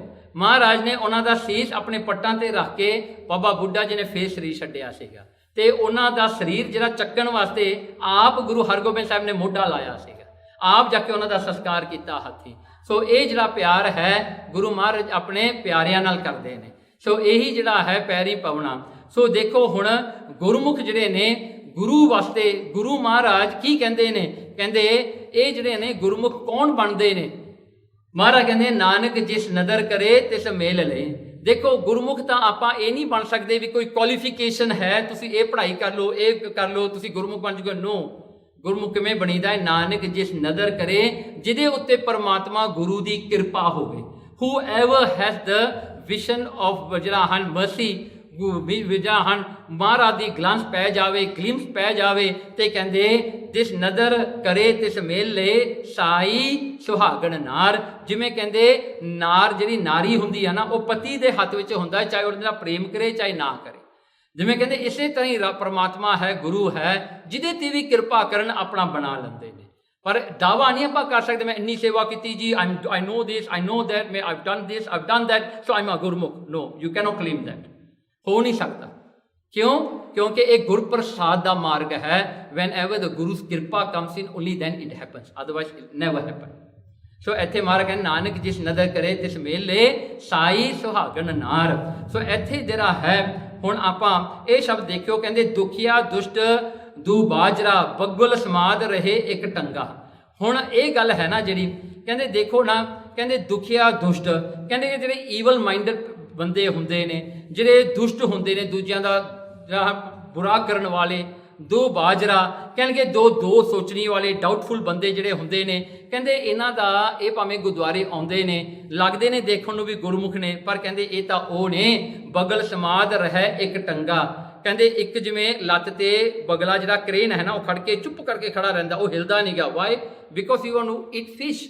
ਉਹ ਜੋ ਹਿੱਲੂਗਾ ਉਹ ਫਿਸ਼ ਜਿਹੜੀਆਂ ਹੁੰਦੀਆਂ ਨੇ ਉਹ ਆਉਂਦੀਆਂ ਨਹੀਂ ਨੇੜੇ, ਇੱਕ ਚੁੱਪ ਕਰਕੇ ਐਂ ਖੜ ਜਾਂਦਾ ਹੈ ਸਟੋਨ ਬਣ ਕੇ। ਸੋ ਮੱਛੀਆਂ ਇਕੱਠੀਆਂ ਹੋ ਜਾਂਦੀਆਂ ਨੇ, ਇਹ ਫਿਰ ਮੱਛੀਆਂ ਖਾ ਜਾਂਦਾ ਹੈ। ਇਹ ਖੜਾ ਕਿਉਂ? ਖਾਣ ਵਾਸਤੇ ਖੜਾ ਹੈ। ਕਹਿੰਦੇ ਐਸੇ ਜਿਹੜੇ ਲੋਕ ਨੇ ਕਈ ਤਾਂ ਪਰ ਭਗਤੀਆਂ ਲਾ ਲੈਂਦੇ ਨੇ, ਅੱਖਾਂ ਜੋੜ ਕੇ ਐਂ ਬਹਿ ਜਾਂਦੇ ਨੇ ਵੀ ਪਤਾ ਨਹੀਂ ਕਿੱਡਾ ਕੁ ਭਗਤ ਹੋਵੇਗਾ। ਕਹਿੰਦੇ ਉਹ ਤਾਂ ਕ੍ਰੇਨ ਵੀ ਕਰਦਾ ਹੈ, ਉਹ ਤਾਂ ਬਗਲਾ ਵੀ ਕਰਦਾ ਹੈ। ਫਿਰ ਕਹਿੰਦੇ ਦੇਖੋ ਨਾ, ਬੱਜਰ ਪਾਪ ਨਾ ਉਤਰਨ, ਘੁੱਟ ਘੁੱਟ ਜੀਆਂ ਖਾਏ ਵਿੱਚ ਗੰਗਾ। ਭਾਵੇਂ ਗੰਗਾ ਵਿੱਚ ਜਿੱਥੇ ਲੋਕ ਜਾ ਕੇ ਆਪਣੇ ਪਾਪ ਧੋਂਦੇ ਨੇ, ਭਾਵੇਂ ਉੱਥੇ ਵੀ ਕ੍ਰੇਨ ਚਲਿਆ ਜਾਵੇ, ਉਹਨੇ ਉੱਥੇ ਜਾ ਕੇ ਮੁਕਤੀ ਨਹੀਂ ਲੈਣੀ, ਉਹਨੇ ਮੱਛੀਆਂ ਹੀ ਖਾਣੀਆਂ ਨੇ, ਉਹਨੇ ਡੱਡੂ ਹੀ ਖਾਣੇ ਨੇ, ਉਹਨੇ ਗੰਦ ਹੀ ਖਾਣਾ ਹੈ। ਦੇਖੋ ਗੁਰਦੁਆਰਿਆਂ ਵਿੱਚ ਕਈ ਲੋਕ ਆ ਜਾਂਦੇ ਨੇ, ਉਹ ਕਿਹੜੇ ਕਿ ਉੱਥੇ ਸੇਵਾ ਕਰਨ ਆਉਂਦੇ ਜਾਂ ਗੁਰੂ ਮਹਾਰਾਜ ਨਾਲ ਮਿਲਾਪ ਕਰਨ ਆਉਂਦੇ ਨੇ, ਜਾਂ they want to be closer to the guru. No, they are there to become the president of the Gurudwara. They want people to listen to them. They want to show their power, that they want to do this and want to do that. ਪਰ ਉਹਨਾਂ ਦਾ intention ਹੀ ਗਲਤ ਹੈ ਨਾ, ਉਹ ਕਿਹੜੇ ਉੱਥੇ ਗੁਰਮੁਖ ਬਣਨ ਆਏ ਹਨ। ਹੁਣ ਦੂਜਾ ਲੈ ਲਓ, ਤੀਰਥ ਨਹਾਵੇ ਤੁੰਬੜੀ, ਤਰ ਤਰ ਧਨ ਧੋਵੈ ਕਰ ਨੰਗਾ। ਹੁਣ ਇੱਕ ਤੁੰਬੜੀ ਹੁੰਦੀ ਹੈ, ਇਹ ਤੁੰਬੜੀ ਜਿਹੜੀ ਹੁੰਦੀ ਨਾ, ਕਹਿੰਦੇ ਇਹ ਬਹੁਤ ਕੌੜੀ ਹੁੰਦੀ ਹੈ। ਕਹਿੰਦੇ ਇਹਨੂੰ ਜਿਵੇਂ ਨੰਗੀ ਕਰਕੇ ਕਹਿੰਦੇ ਜਿੰਨਾ ਮਰਜ਼ੀ ਉਹ ਗੰਗਾ ਵਿੱਚ ਪਾਈ ਜਾਓ, ਇਹ ਕਿਤੇ ਮਿੱਠੀ ਨਹੀਂ ਹੁੰਦੀ, ਕੌੜੀ ਦੀ ਕੌੜੀ ਰਹਿ ਜਾਂਦੀ ਹੈ। ਇਸੇ ਤਰ੍ਹਾਂ ਮਨ ਵਿੱਚ ਵਸੇ ਕਲਕੂਟ, ਭਰਮ ਨਾ ਉਤਰੇ ਕਰਮ ਕੁਟੰਗਾ। ਕਹਿਣਗੇ ਜਿਹੜੇ ਕੁਟੰਗ ਵਾਲੇ ਬੰਦੇ, ਭੈੜੇ ਟੰਗ ਵਾਲੇ ਬੰਦੇ ਹੁੰਦੇ ਨੇ, ਇਹਨਾਂ ਵਿੱਚ ਵੈਰ ਵਿਰੋਧ ਦੀ ਉਹ ਜਿਹੜੀ ਹੈ ਨਾ ਪੋਇਜ਼ਨ ਭਰੀ ਪਈ ਹੈ, ਉਹ ਨਹੀਂ ਉਤਰਦੀ। ਉਹ ਗੁਰਦੁਆਰੇ 'ਚ ਆ ਕੇ ਵੀ ਲੜਾਈਆਂ ਕਰੀ ਜਾਂਦੇ ਨੇ, ਝਗੜੇ ਪਾ ਦਿੰਦੇ ਨੇ ਲੋਕਾਂ ਦੇ ਵਿੱਚ, ਆਪਸ ਵਿੱਚ ਲੜਾਈਆਂ ਪਾ ਦਿੰਦੇ ਨੇ, ਕਿਉਂਕਿ ਅੰਦਰ ਉਹਨਾਂ ਦੇ ਜ਼ਹਿਰ ਭਰੀ ਹੋਈ ਹੈ। ਕਹਿੰਦੇ ਜਿਵੇਂ ਤੁੰਬੜੀ ਆ ਨਾ, you can dip it once or 1000 times in Ganga, but it never change. ਉਹ ਕੌੜਾ ਹੀ ਰਹਿੰਦਾ ਹੈ। ਸੋ ਕਹਿੰਦੇ ਵਰਮੀ ਮਾਰੀ ਨਾ ਮਰੈ। ਕਹਿੰਦੇ ਸੱਪ ਨੂੰ ਮਾਰਨਾ ਹੋਏ, ਸੱਪ ਦੀ ਹੋਲ ਜਿਹੜੀ ਹੁੰਦੀ ਆ ਉਹਨੂੰ ਕੁੱਟੀ ਜਾਓ। ਕਹਿੰਦੇ ਜਾਏ ਪਤਾਲ ਭੁਜੰਗਾ। ਸੱਪ ਤਾਂ ਅੰਦਰ ਅੰਡਰਗਰਾਊਂਡ ਚਲਿਆ ਗਿਆ, ਅੰਡਰਵਰਲਡ ਵਿੱਚ ਚਲਿਆ ਗਿਆ। ਕਹਿੰਦੇ ਤੁਸੀਂ ਉਹਦੀ ਹੋਲ ਨੂੰ ਕੁੱਟੀ ਜਾਓ, ਸੱਪ ਨਹੀਂ ਮਰੇਗਾ। ਇਸ ਕਰਕੇ ਕਹਿੰਦੇ ਜੇ ਸਿੱਖ ਬਣਨਾ ਹੈ ਨਾ, you have to change from within. ਸ਼ਰਧਾ ਅੰਦਰੋਂ ਆਉਣੀ ਆ, ਉੱਤੋਂ ਨਹੀਂ ਆਉਣੀ। There's nothing to show, because ਸਿੱਖੀ ਜਿਹੜੀ ਹੈ ਕਈ ਤਰ੍ਹਾਂ ਦੀ ਸਿੱਖੀ ਨਾ, ਜਿਹੜਾ ਹਨ ਦੇਖਾ ਦੇਖੀ ਦੀ ਸਿੱਖੀ ਹੋਈ, ਹਿਰਸ ਦੀ ਸਿੱਖੀ ਹੋਈ, ਧੰਦੇ ਦੀ ਸਿੱਖੀ ਹੋਈ, ਇੱਕ ਹੀ ਜਿਹੜੀ ਹਨ ਸਿਦਕ ਦੀ ਸਿੱਖੀ ਹੁੰਦੀ ਹੈ। ਜਿਹੜਾ ਸੱਚਮੁੱਚ ਉਹ ਸਿੱਖ ਬਣਿਆ because he wants to be close to the Guru and he wants to follow the Guru. Otherwise, if the constitution says you become the president of the Guru, you need to be Amritari, or definitely going to take Amritari overnight, but he's not following anything. ਅੰਦਰੋਂ ਹਜੇ ਵੀ ਖਾਲੀ ਆ ਨਾ, he just took the Amrit for what? For the position. ਸੋ ਉਹ ਜੇ ਝੂਠੇ ਬੰਦਿਆਂ ਦੇ ਬਾਰੇ ਭਾਈ ਗੁਰਦਾਸ ਨੇ ਆਪਣੀ 33ਵੀਂ ਪੌੜੀ ਵਿੱਚ ਜਿਹੜਾ ਹਨ ਦੱਸਿਆ ਹੈ। ਅਗਲਾ ਜਿਹੜਾ ਹਸਤੀ ਨੀਰ ਨਵਾਈਆ, ਕਹਿੰਦੇ ਹਾਥੀ ਨੂੰ ਤੁਸੀਂ ਪਾਣੀ ਨਾਲ ਨਵਾ ਦਿਓ, ਸਾਬਣ ਲਾ ਦਿਓ, ਸ਼ੈਂਪੂ ਲਾ ਦਿਓ। ਕਹਿੰਦੇ ਨਿਕਲ ਖੇਹੇ ਉਡਾਏ ਅੰਗਾ। ਉਹ ਹਾਥੀ ਨੇ ਬਾਹਰ ਆ ਕੇ ਫਿਰ ਆਪਣੇ ਉੱਤੇ ਪਸਰ ਪਾ ਲੈਣੀ ਹੈ, ਉਹਨੇ ਫਿਰ ਮਿੱਟੀ ਉਹ ਪਾ ਲੈਣੀ ਆਪਣੇ ਉੱਤੇ, ਜਿੰਨਾ ਮਰਜ਼ੀ ਉਹਨੂੰ ਨਵਾ ਲਓ। ਇਸ ਕਰਕੇ ਦੂਜਾ ਪਾਓ ਸੁਆਓ ਨਾ ਚੰਗਾ। ਇਸ ਕਰਕੇ ਦੂਜਾ, whenever you have other than Guru, other than Paramatma, you think something else can be better for you, or your hopes are on something else, that if they etho nahi baniya, oh nama here I can get la, like you come to Gurudwara, yeah la, just do ardas la, after that go and see the doctor, one doctor, 10 doctors, you see you got no faith on the Guru. If you have the faith, then you don't have to do anything else, just remain on the faith. But no faith, ਹਰ ਇੱਕ ਥਾਂ ਤੇ ਜਾ ਕੇ ਧੱਕੇ ਖਾਣੇ ਹੁੰਦੇ ਆ। ਫਿਰ ਕਹਿੰਦੇ ਦੇਖਣਾ, ਇਸੇ ਕਰਕੇ ਨਾਓ ਵੀ ਟਰਾਈ ਟੂ ਅੰਡਰਸਟੈਂਡ ਵਾਟ ਮਨਮੁਖ ਇਜ਼। ਮਨਮੁਖ ਉਹ ਹੈ ਜੋ ਸਿਰਫ ਆਪਣੇ ਮਨ ਵੱਲ ਦੇਖਦਾ ਹੈ ਨਾ। ਸੀ ਇੱਥੇ ਇੱਕ ਗੱਲ ਆਪਾਂ ਨੋਟ ਕਰਨੀ ਹੈ, ਗੁਰਬਾਣੀ ਭਾਈ ਗੁਰਦਿਆਲ ਦੀਆਂ ਵਾਰਾਂ ਜਿੰਨਾ ਵੀ ਕੁਝ ਹੈ ਉਹ ਸਭ ਆਪਾਂ ਨੂੰ ਮਨਮੁਖ ਦੇ ਲੱਛਣ ਦੱਸਦੇ ਨੇ। ਕਹਿੰਦੇ ਜੇ ਆਪਾਂ ਜਿਹੜਾ ਹਨ ਗੁਰਮੁਖ ਦਾ ਆਪਾਂ ਸਮਝਣਾ ਚਾਹੁੰਦੇ ਤਾਂ ਆਪਾਂ ਨੂੰ ਮਨਮੁਖ ਨੂੰ ਸਮਝਣਾ ਪਵੇਗਾ ਪਹਿਲਾਂ ਨਾ। ਜਸਟ ਇਮੈਜਿਨ ਆਪਾਂ ਜਿਹੜਾ ਹਨ ਇਹ ਦੁਨੀਆ ਦੇ ਵਿੱਚ ਕਬੀਰ ਦੀਨ ਗਵਾਇਆ ਦੁਨੀ ਸਿਓ, ਦੁਨੀ ਨਾ ਚਾਲੀ ਸਾਥ ਪਾਏ ਕੁਹਾੜਾ ਮਾਰਿਆ ਗਾਫਲ ਆਪਣੇ ਹਾਥ। ਓਕੇ, ਇਹ ਜਿਹੜਾ ਸਲੋਕ ਕਬੀਰ ਜੀ ਦਾ ਆਉਂਦਾ ਹੈ ਨਾ, ਕਬੀਰ ਜੀ ਕਹਿੰਦੇ ਦੇਖੋ ਬੰਦਾ ਆਪਣਾ ਧਰਮ ਗਵਾ ਲੈਂਦਾ ਹੈ। Why? He want to make the world happy. Deen means dharam. ਦੀਨ ਗਵਾਇਆ ਦੁਨੀ ਸੋ, ਦੁਨੀਆ ਕਰਕੇ ਉਹਨੇ ਆਪਣਾ ਧਰਮ ਗਵਾ ਲਿਆ। ਦੁਨੀ ਨਾ ਚਾਲੀ ਸਾਥ, ਕਹਿੰਦੇ ਕਿ ਜਦੋਂ ਮਰਦੇ ਆ ਨਾ ਇਹ ਦੁਨੀਆ ਨਾਲ ਨਹੀਂ ਜਾਂਦੀ, ਦੁਨੀਆ ਇੱਥੇ ਰਹਿ ਜਾਂਦੀ ਹੈ। ਕਹਿੰਦੇ ਪਾਏ ਕੁਹਾੜਾ ਮਾਰਿਆ, ਕਹਿਣ ਲੱਗੇ ਉਹ ਬੰਦੇ ਨੇ ਆਪਣੇ ਪੈਰ ਤੇ ਆਪ ਹੀ ਕੁਹਾੜਾ ਐਕਸ ਮਾਰ ਲਿਆ। ਗਾਫਲ ਆਪਣੇ ਹਾਥ, ਆਪਣੇ ਹੱਥਾਂ ਨਾਲ ਆਪਣਾ ਪੈਰ ਕੱਟ ਲਿਆ ਉਸਨੇ। ਨਾ ਜਸਟ ਇਮੇਜਿਨ ਵਨ ਥਿੰਗ ਆ, ਮਨਮੁਖ ਬੰਦਾ ਜਿਹੜਾ ਹੁੰਦਾ ਉਹ ਕਿਸੇ ਦਾ ਨਹੀਂ ਹੁੰਦਾ, ਉਹ ਕਿਸੇ ਦਾ ਫਰੈਂਡ ਨਹੀਂ ਹੁੰਦਾ, ਉਹ ਕਿਸੇ ਦਾ ਪਿਓ ਨਹੀਂ ਹੁੰਦਾ, ਉਹ ਕਿਸੇ ਦੀ ਮਾਂ ਨਹੀਂ ਹੁੰਦੀ, ਉਹ ਕਿਸੇ ਦਾ ਭਰਾ ਨਹੀਂ ਹੁੰਦਾ, ਉਹ ਕਿਸੇ ਦੀ ਭੈਣ ਨਹੀਂ ਹੁੰਦੀ। ਮਨਮੁਖ ਬੰਦਾ ਇਜ਼ ਵੈਰੀ ਸੈਲਫਿਸ਼। ਉਹ ਸੈਲਫਿਸ਼ ਬੰਦਾ, ਉਹਨੇ ਸਿਰਫ ਆਪਣੀ ਮਨ ਦੀ ਗੱਲ ਸੁਣਨੀ ਹੈ, ਉਹਨੇ ਕਿਸੇ ਦੀ ਗੱਲ ਨਹੀਂ ਸੁਣਨੀ। ਜਿਹੜਾ ਗੁਰਮੁਖ ਹੁੰਦਾ ਉਹ ਡਿਫਰੈਂਟ ਹੈ, ਉਹਦਾ ਡਿਫਰੈਂਸ ਆਪਾਂ ਦੇਖਾਂਗੇ ਨਾ। See, if you trust a manmukh, you are making a biggest mistake in your life because he's not for you. ਉਹ ਕਿਤੇ ਵੀ ਤੁਹਾਡਾ ਨਹੀਂ ਬਣੇਗਾ। ਸੋ ਇੱਥੇ ਜਿਹੜਾ ਹਨ ਗੁਰਮੁਖ ਤੇ ਮਨਮੁਖ ਦੇ ਬਾਰੇ ਭਾਈ ਗੁਰਦਾਸ ਦਾ ਕਵਿਤ ਹੈ 493 ਵਾਲਾ ਕਵਿਤ ਹੈ। ਭਾਈ ਗੁਰਦਾਸ ਜੀ ਕਹਿੰਦੇ, ਪ੍ਰੀਤ ਭਾਏ ਪੇਖੇ ਪ੍ਰਤਿਬਿੰਬ ਚੱਕਈ ਜਿਉ ਨਿਸ। ਕਹਿੰਦੇ ਕਿ ਜੋ ਰਾਤ ਪੈਂਦੀ ਆ ਨਾ, ਉਹ ਜਦੋਂ ਮੂਨ ਚੜ੍ਹਦਾ ਹੈ ਨਾ, ਇਹ ਚੱਕਵਾ ਤੇ ਚੱਕਵੀ ਐਸੇ ਨੇ, ਇਹਨਾਂ ਦਾ ਜਿਹੜਾ ਨੇਚਰ ਐਸਾ ਹੈ। ਚਲੋ ਇਹਨਾਂ ਦੀ ਸਟੋਰੀ ਹੈਗੀ, ਇਹਨਾਂ ਨੂੰ ਇੱਕ ਸ਼ਰਾਪ ਮਿਲਿਆ ਹੋਇਆ ਸੀਗਾ, ਚਲੋ ਜੋ ਵੀ ਹੈ, ਪਰ ਇਹਨਾਂ ਦਾ ਨੇਚਰ ਕੀ ਹੈ? The chakvi and the chakva, the male and the female bird ਜਿਹੜੀਆਂ ਰੂਡੀ ਸ਼ੈਲਟਿਕ ਇਹਦਾ ਜਿਹੜਾ ਨਾਂ ਹੈ, ਇਹ ਜਿਹੜੀਆਂ ਨੇ ਰਾਤ ਨੂੰ ਵਿਛੋੜੀਆਂ, ਜਿਹੜਾ ਰਾਤ ਨੂੰ ਇਹਨਾਂ ਦਾ ਵਿਛੋੜਾ ਪੈ ਜਾਂਦਾ, ਜਦੋਂ ਸੂਰਜ ਚੜ੍ਹਦਾ ਉਦੋਂ ਇਹ they can be together, but when the night comes in, the darkness comes into the world, they are separated. So ਕੀ ਹੁੰਦਾ ਹੈ ਨਾ, ਰਾਤ ਨੂੰ ਜਦੋਂ ਚੰਦਰਮਾ ਚੜ੍ਹਦਾ ਹੈ ਨਾ ਅਸਮਾਨ ਤੇ, the ਚੱਕੀ will just sit on a tree which will be close to the water body, ਕੋਈ water body ਉੱਥੇ ਹੋਗੀ, ਪੌਂਡ ਹੋਊਗਾ। ਜਦੋਂ ਚੰਦਰਮਾ ਦਾ ਚਾਨਣ ਆਉਂਦਾ ਹੈ ਨਾ, ਇਹ ਜਿਹੜੀ ਚੱਕੀ ਹੈ ਇਹ ਆਪਣਾ ਰਿਫਲੈਕਸ਼ਨ ਉਹ ਪਾਣੀ ਵਿੱਚ ਦੇਖਦੀ ਹੈ, ਤੇ ਦੇਖ ਕੇ ਉਹਨੂੰ ਲੱਗਦਾ ਹੈ now I have my partner with me. She will have the confidence and then the belief that my partner is with me. So the whole night ਉਹ ਆਪਣਾ ਨਾ ਪ੍ਰਤੀਬਿੰਬ, ਆਪਣਾ ਰਿਫਲੈਕਸ਼ਨ ਉਹ ਪਾਣੀ ਵਿੱਚ ਦੇਖੀ ਜਾਂਦੀ ਹੈ ਵੀ ਉਹ ਮੇਰੇ ਨਾਲ ਦਾ, ਮੇਰੇ ਨਾਲ ਹੀ ਹੈ, ਇੱਥੇ ਹੀ ਬੈਠਾ ਹੈ। ਉਹ ਕੌਨਫੀਡੈਂਸ ਦੇ ਨਾਲ ਸਾਰੀ ਰਾਤ ਗੁਜ਼ਾਰਦੀ ਹੈ। ਦੇਖੋ ਹੁਣ ਦੇਖੋ, ਗੁਰਮਤ ਆਪਾ ਆਪ ਚੀਨ ਪਹਿਚਾਨੀ ਹੈ। ਦੇਖੋ ਇਸੇ ਤਰ੍ਹਾਂ ਹੀ ਜਿਹੜਾ ਹੈ ਸਿੱਖ ਜਿਹੜਾ ਹੈ, ਉਹ ਜਿਹੜਾ ਹੈ ਆਪਣੇ ਗੁਰੂ ਨੂੰ, ਆਪਣੇ ਗੁਰੂ ਨੂੰ ਹੀ ਪਰਮੇਸ਼ਰ ਜਾਣ ਕੇ ਉਹਦੇ ਵਿੱਚ ਹੀ ਸਭ ਕੁਝ, ਆਪਣੀ ਖੁਸ਼ੀ, ਸਭ ਆਨੰਦ ਆਪਣੇ ਗੁਰੂ ਵਿੱਚ ਦੇਖਦਾ ਹੈ। ਦੈਟਸ ਵਾਈ ਇੱਕ ਗੁਰਮੁਖ ਸਿਰਫ ਆਪਣੇ ਗੁਰੂ ਵਾਲੀ ਉਹਦਾ ਧਿਆਨ ਹੁੰਦਾ ਹੈ। ਉਹ ਆਪਣੀ ਰਾਤ ਰੂਪੀ ਰਾਤ ਨੂੰ, ਉਹ ਰਾਤ ਰੂਪੀ ਜਿਹੜਾ ਜੀਵਨ ਹੈ ਉਹ ਸਾਰਾ ਹੀ ਗੁਰੂ ਮਹਾਰਾਜ ਦੇ ਦਰਸ਼ਨ ਕਰਨ ਵਿੱਚ ਲੰਘਾ ਦਿੰਦਾ ਹੈ। ਉਹਦੇ ਕਹਿੰਦੇ ਮੇਰਾ ਗੁਰੂ ਪਰਮਾਤਮਾ ਮੇਰੇ ਨਾਲ ਹੈ। What am I going to search for? ਮੈਂ ਕੀ ਲੱਭਾਂ? ਮੇਰਾ ਗੁਰੂ, ਮੇਰਾ ਪਰਮਾਤਮਾ ਮੇਰੇ ਨਾਲ ਹੈ। ਸੋ ਦੂਜਾ ਐਗਜ਼ਾਮਪਲ, ਬੈਰ ਪਾਏ ਪੇਖ ਪਰਛਾਹੀ ਕੁ ਪੰਤਰ ਪਰੈ ਸਿੰਘ। ਕਹਿੰਦੇ ਸਿੰਘ ਦੁਰਮਤ ਲਾਗ ਦੁਬਦਾ ਕਹਿ ਜਾਣੀਐ। ਹੁਣ ਕੀ ਹੁੰਦਾ ਨਾ, ਇਹੀ ਗੱਲ ਜਿਹੜੀ ਹੈ ਨਾ, ਤੁਸੀਂ ਜੇ ਅਗਰ ਉਹ ਪਾਣੀ ਦੇ ਵਿੱਚ ਜਾ ਕੇ ਇੱਕ ਸ਼ੇਰ ਆਪਣੇ ਆਪ ਨੂੰ ਦੇਖ ਲਵੇ, ਜਾਂ ਸ਼ੇਰ ਆਪਣਾ ਰਿਫਲੈਕਸ਼ਨ ਕਿਤੇ ਵੀ ਦੇਖ ਲਵੇ, ਉਹ ਸ਼ੇਰ ਨੂੰ ਗੁੱਸਾ ਚੜ੍ਹ ਜਾਂਦਾ ਹੈ, ਕਹਿੰਦਾ ਮੇਰੇ ਤੋਂ ਇਲਾਵਾ ਵੀ ਕੋਈ ਹੈਗਾ ਇੱਥੇ। ਉਹ ਲੜਨਾ ਸ਼ੁਰੂ ਕਰ ਦਿੰਦਾ ਹੈ, ਉਹ ਜਾ ਕੇ ਚੀਜ਼ ਨਾਲ ਲੜਦਾ ਹੈ। ਹੁਣ ਦੇਖੋ ਇੱਕ ਸ਼ੇਰ ਨੂੰ ਤੁਸੀਂ ਮੀਰੇ ਦਿਖਾ ਦਿਓ ਨਾ, ਉਹਨੇ ਆ ਕੇ ਮੀਰੇ ਦੇ ਵਿੱਚ ਵੱਜਣਾ ਹੈ। ਹੁਣ ਆਪਣਾ ਰਿਫਲੈਕਸ਼ਨ ਦੇਖ ਕੇ ਉਹ ਮੀਰੇ ਭੰਨ ਕੇ ਰੱਖ ਦੇਣਾ ਵੀ ਮੇਰਾ ਇੱਕ ਕੰਪੀਟੀਟਰ ਆ ਗਿਆ, there should be only me here, nobody else like me. ਸੋ ਕੀ ਹੁੰਦਾ ਹੈ, ਦੇਖੋ ਚੱਕਈ ਖੁਸ਼ ਹੁੰਦੀ ਸੀਗੀ ਆਪਣਾ ਪਰਛਾਵਾਂ ਦੇਖ ਕੇ। ਇਹ ਜਿਹੜਾ ਸ਼ੇਰ ਹੈ ਇਹ ਆਪਣੇ ਵਰਗੇ ਨੂੰ ਦੇਖ ਕੇ ਇਹ ਵੈਰ ਕਰਦਾ ਹੈ, ਇਹ ਕੁੱਟਣਾ ਮਾਰਨਾ ਚਾਹੁੰਦਾ ਦੂਜੇ ਨੂੰ।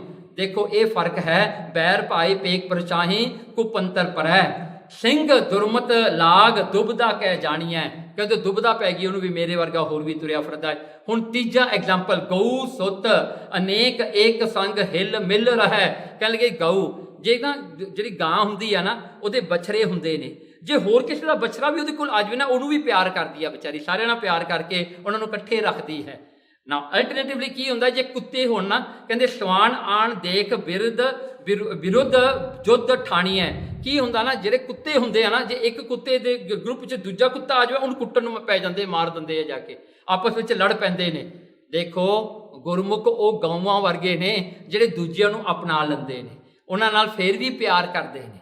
ਹੁਣ ਦੇਖੋ ਨਾ, ਬਾਬਾ ਵੀਰ ਸਿੰਘ ਔਰੰਗਾਬਾਦ ਵਾਲਾ ਹੋਇਆ ਨਾ, ਜਦੋਂ ਮਹਾਰਾਜਾ ਰਣਜੀਤ ਸਿੰਘ ਦਾ ਰਾਜ ਡਿੱਗਿਆ ਨਾ, ਕਹਿੰਦੇ ਇਹਨਾਂ ਨੂੰ, ਇਹ ਮਹਾਰਾਜਾ ਰਣਜੀਤ ਸਿੰਘ ਦੇ ਉਹਦੇ ਨਾਲ ਦੇ ਸੀਗੇ, ਜੋ 1849 'ਚ ਰਾਜ ਡਿੱਗਿਆ ਤਾਂ ਕੀ ਹੋਇਆ, ਉਸ ਤੋਂ ਬਾਅਦ ਉਹਨਾਂ ਨੇ ਡੋਗਰਿਆਂ ਨੇ ਆਰਮੀ ਲਿਆ ਕੇ ਇਹਨਾਂ ਨੂੰ ਘੇਰਾ ਪਾ ਲਿਆ।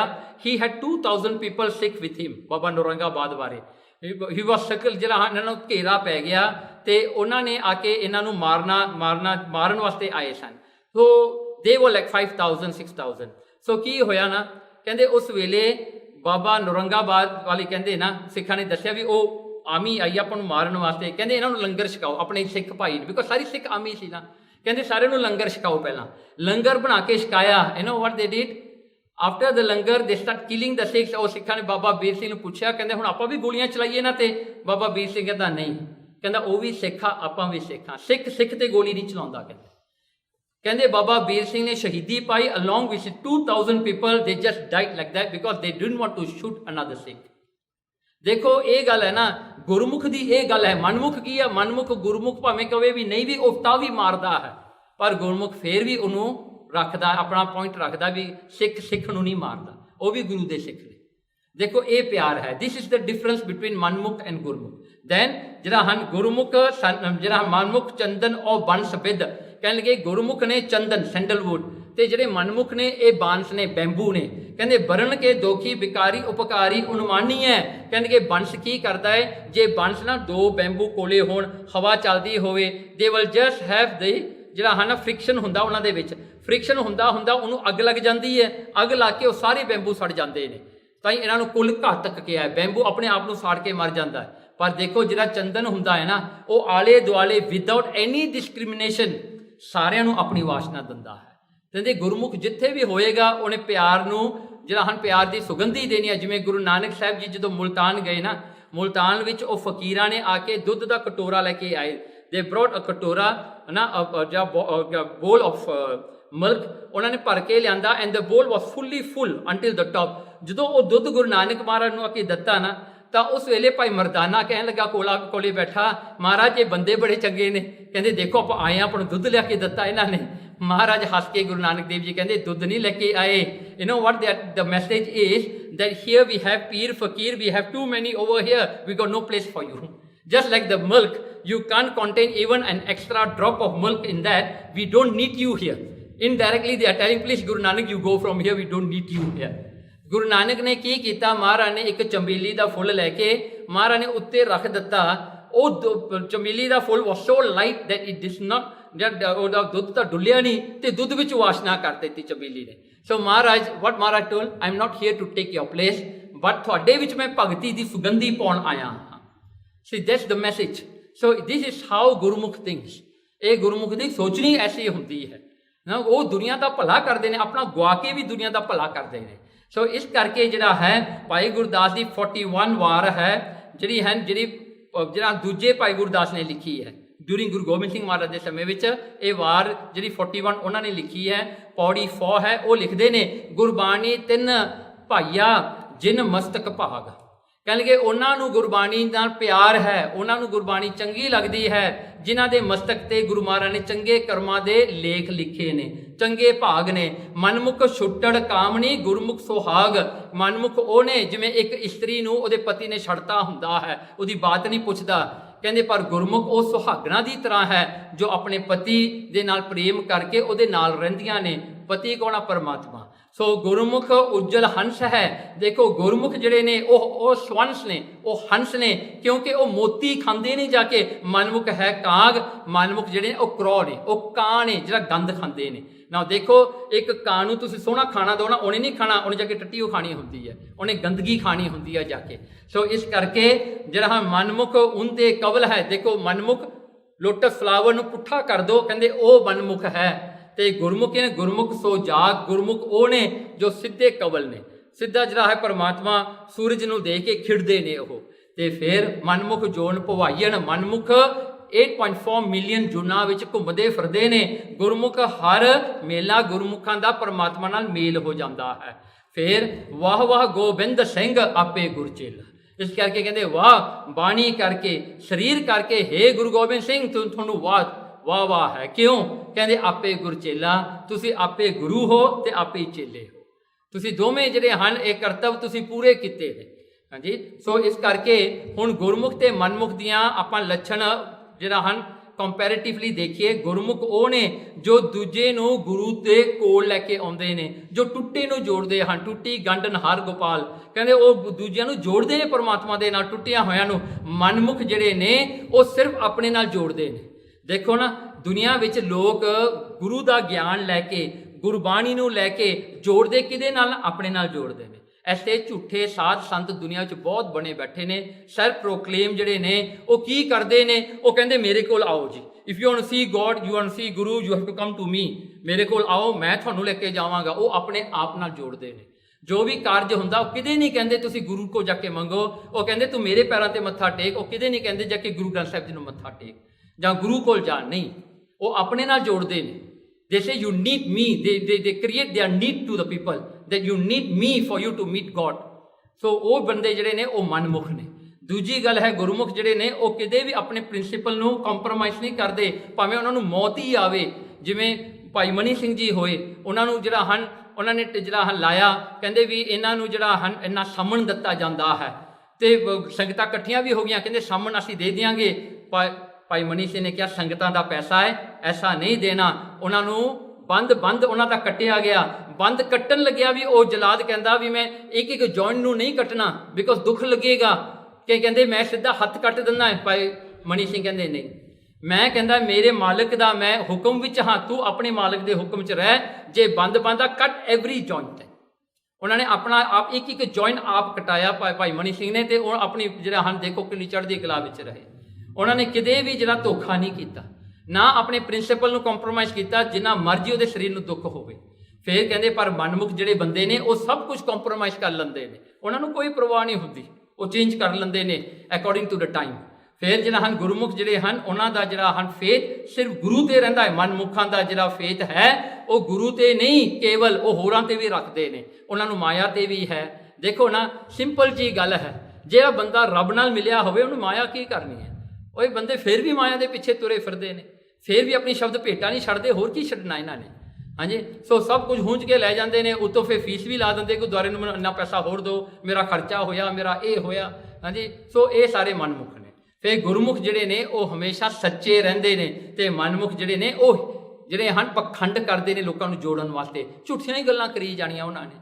ਹਾਂਜੀ, ਪਖੰਡ ਕਰੀ ਜਾਣਾ, ਆਇਆ ਅੱਖਾਂ ਬੰਦ ਕਰਕੇ ਬਹਿਣ। ਲੋਕੀ ਕਹਿੰਦੇ ਪਤਾ ਨਹੀਂ ਕੀ ਹੋ ਗਿਆ ਜੀ, ਕਹਿੰਦੇ ਸਵਰਗਾਂ ਨੂੰ ਪਹੁੰਚ ਗਿਆ, ਕੋਈ ਕਹਿੰਦਾ ਇਹ ਕਿੱਥੇ ਪਹੁੰਚ ਗਿਆ। ਪਰ ਜਿਹੜਾ ਹਨ ਸਾਰਾ ਪਖੰਡ ਹੁੰਦਾ, ਝੂਠ ਤੂਫਾਨ ਬੋਲੀ ਜਾਂਦੇ ਨੇ, ਸੋ ਉਹ ਪਖੰਡੀ ਨੇ। ਸੋ ਇਸ ਕਰਕੇ ਇਹ ਫਰਕ ਹੈ ਗੁਰਮੁਖ ਦਾ ਤੇ ਮਨਮੁਖ ਦਾ। ਤੇ ਨੇਚਰ ਆਫ ਮਨਮੁਖ ਜਿਹੜਾ ਹਨ ਇੱਥੇ ਭਾਈ ਗੁਰਦਾਸ ਜੀ ਆਪਾਂ ਨੂੰ ਫੇਰ ਦੱਸ ਰਹੇ ਨੇ ਵੀ ਮਨਮੁਖ ਕੌਣ ਨੇ। ਗੁਰਮੁਖ ਰੰਗ ਨਾ ਦਿਸਈ ਹੁੰਦੀ ਅੱਖੀ ਅੰਨਾ ਹੋਈ। ਕਹਿੰਦੇ ਮਨਮੁਖ ਜਿਹੜਾ ਇਹ ਅੰਨਾ ਹੈ, ਅੱਖਾਂ ਹੁੰਦੀਆਂ ਹੋਇਆਂ ਵੀ ਇਹਨਾਂ ਨੂੰ ਸੱਚ ਨਹੀਂ ਦਿਸਦਾ। ਇਹਨਾਂ ਨੂੰ ਗੁਰਮੁਖ ਜਾਂ ਗੁਰੂ ਦੇ ਮੁਖ ਤੋਂ ਨਿਕਲੇ ਹੋਏ ਬਚਨ ਇਹਨਾਂ ਨੂੰ ਜਿਹੜੇ ਭਾਉਂਦੇ ਨਹੀਂ, ਚੰਗੇ ਨਹੀਂ ਲੱਗਦੇ। ਇਹਨਾਂ ਦੇ ਸਾਹਮਣੇ ਵੀ ਕੋਈ ਪੱਕਾ ਗੁਰਮੁਖ ਖੜਾ ਹੋਵੇ, ਗੁਰੂ ਖੜਾ ਹੋਵੇ, ਉਹਦੇ ਨਾਲ ਵੀ ਧੋਖਾ ਕਰਨਾ ਚਾਹੁੰਦੇ ਨੇ। ਕਹਿੰਦੇ ਗੁਰਮੁਖ ਸਮਝ ਨਾ ਸਕਈ ਹੁੰਦੀ ਕੰਨੀ ਬੋਲਾ ਹੋਈ। ਕਹਿਣ ਲੱਗੇ ਕੰਨ ਹੁੰਦਿਆਂ ਹੋਇਆਂ ਰੋਜ਼ ਗੁਰਬਾਣੀ ਸੁਣਦੇ ਨੇ, ਉਪਦੇਸ਼ ਸੁਣਦੇ ਨੇ, ਪਰ ਕੁਝ ਵੀ ਇਹਨਾਂ ਦੇ ਅੰਦਰ ਚੇਂਜ ਨਹੀਂ ਹੋ ਰਿਹਾ, ਇਹ ਬੋਲੇ ਨੇ। ਹਾਂਜੀ, ਇਹਨਾਂ ਨੂੰ ਕੁਝ ਸੁਣਦਾ ਹੀ ਨਹੀਂ। ਗੁਰਮੁਖ ਸ਼ਬਦ ਨਾ ਗਾਵਈ ਹੁੰਦੀ ਜਿਬੈ ਗੁੰਗਾ ਗੋਈ। ਕਹਿਣ ਲੱਗੇ ਜੀਵ ਦੇ ਹੁੰਦਿਆਂ ਇਹ ਗੁਰੂ ਦਾ ਜਸ ਨਹੀਂ ਗਾਉਂਦੇ, ਆਪਣਾ ਹੀ ਜਸ ਕਰੀ ਜਾਂਦੇ ਨੇ, ਮੈਂ ਇਹ ਕੀਤਾ ਜੀ, ਮੈਂ ਉਹ ਕੀਤਾ ਜੀ, ਇਹ ਕੀਤਾ। ਮਨਮੁਖ ਜਿਹੜੇ ਹਨ ਕਹਿੰਦੇ ਗੂੰਗੇ ਹਨ। ਫਿਰ ਕਹਿੰਦੇ ਚਰਨ ਕਬਲ ਕੀ ਵਾਸ ਵਿਨ ਨਕਟਾ ਹੁੰਦੇ ਨੱਕ ਅਲੋਈ। ਕਹਿਣ ਲੱਗੇ ਇਹਨਾਂ ਨੂੰ ਆਪਣੇ ਨੱਕ ਦੇ ਨਾਲ ਗੁਰੂ ਮਹਾਰਾਜ ਦੇ ਸੰਗਤਾਂ ਦੀ ਚਰਨ ਧੂੜ ਦੀ ਵਾਸ਼ਨਾ ਨਹੀਂ ਆਉਂਦੀ। ਇਹਨਾਂ ਨੂੰ ਹੋਰ ਸੁਗੰਧੀਆਂ ਬੜੀਆਂ ਲੱਗਦੀਆਂ ਨੇ, ਲੋਕਾਂ ਦੇ ਫ੍ਰੈਗਨੈਂਸ ਲਾਏ ਹੋਏ, ਲੋਕਾਂ ਦੇ ਪਰਫਿਊਮਸ ਬੜੇ ਸੁੰਘਦੇ ਨੇ। ਕਹਿੰਦੇ ਇਹ ਨੱਕ ਹੁੰਦਿਆਂ ਹੋਇਆਂ ਵੀ ਨੱਕ ਤੋਂ ਬਗੈਰ ਹੀ ਨਹੀਂ ਹੈ। ਦੇਖੋ ਗੁਰਮੁਖ ਕਾਰ ਵਿਹੂਣਿਆ ਹੋਈ ਕਰੀ ਲੁੰਜਾ ਦੁੱਖ ਰੋਈ। ਕਹਿੰਦੇ ਹੱਥ ਹੁੰਦਿਆਂ ਹੋਇਆਂ ਵੀ ਕਿਸੇ ਦੀ ਸੇਵਾ ਨਹੀਂ ਇਹ ਕਰਦੇ। ਕਹਿੰਦੇ ਉਹ ਤਾਂ ਫਿਰ ਲੁੰਜੇ ਹੀ ਨਹੀਂ, ਹੱਥਾਂ ਤੋਂ ਬਗੈਰੇ ਨੇ, ਪਿੰਗਲੇ ਨੇ। ਕਹਿੰਦੇ ਗੁਰਮੁਤ ਚੇਤਨਾ ਜਿਹੜਾ ਹਨ ਗੁਰਮੁਤ ਚੇਤਨਾ ਵਸਈ ਸੋ ਮਤਹੀਨ ਨਾ ਲਹਿੰਦਾ ਢੋਈ। ਕਹਿਣ ਲੱਗੇ ਦੇਖੋ ਇਹਨਾਂ ਨੂੰ ਕਿਤੇ ਵੀ ਗੁਰਮਤ, ਗੁਰੂ ਦੀ ਮਤ, ਜੇ ਚੰਗੀ ਮਤ ਇਹਨੂੰ ਚੰਗੀ ਨਹੀਂ ਲੱਗਦੀ। ਦੇ ਨੈਵਰ ਲਾਈਕ ਦੈਟ। ਤੇ ਕਹਿੰਦੇ ਨਾ ਅੰਦਰ ਇਹ ਵਸਦੀ ਹੈ, ਨਾ ਉਹਨਾਂ ਨੂੰ ਸਮਝ ਆਉਂਦੀ ਹੈ, ਨਾ ਸਮਝਣਾ ਚਾਹੁੰਦੇ ਹੀ ਨੇ। ਕਹਿੰਦੇ ਮਤਹੀਨ, ਉਹ ਮਤ ਤੋਂ ਹੀਣੇ ਨੇ। ਤੇ ਲਹਿੰਦਾ ਢੋਈ, ਕਹਿੰਦੇ ਉਹਨਾਂ ਨੂੰ ਕੋਈ ਢੋਈ ਨਹੀਂ ਦਿੰਦਾ, ਮਰ ਕੇ ਵੀ ਕੋਈ ਉਹਨਾਂ ਨੂੰ ਮੂੰਹ ਨਹੀਂ ਲਾਉਂਦਾ, ਉਹ ਭੜਕਦੇ ਫਿਰਦੇ ਨੇ। ਸੋ ਇਸ ਕਰਕੇ ਮੂਰਖ ਨਾਲ ਨਾ ਕੋਈ ਸਥੋਈ। ਇੱਕ ਗੱਲ ਯਾਦ ਕਰ ਲਿਓ, ਕਹਿੰਦੇ ਜੇ ਕੋਈ ਮਨਮੁਖ ਹੈ ਨਾ, ਕਹਿੰਦੇ ਜਿਹੜਾ ਇਹ ਜਿਹੜਾ ਗੱਲ ਕੀਤੀ ਹੈ ਸਾਰੀ ਮਨਮੁਖਾਂ ਦੇ ਲੱਛਣ, ਇਹਨਾਂ ਨਾਲ ਕੋਈ ਵੀ ਨਹੀਂ ਹੈਗਾ। ਦੁਨੀਆ ਤੇ ਵੀ ਇਹਨਾਂ ਦਾ ਕੋਈ ਨਹੀਂ ਹੈਗਾ, ਮਰ ਕੇ ਵੀ ਇਹਨਾਂ ਦਾ ਕੋਈ ਨਹੀਂ ਹੁੰਦਾ।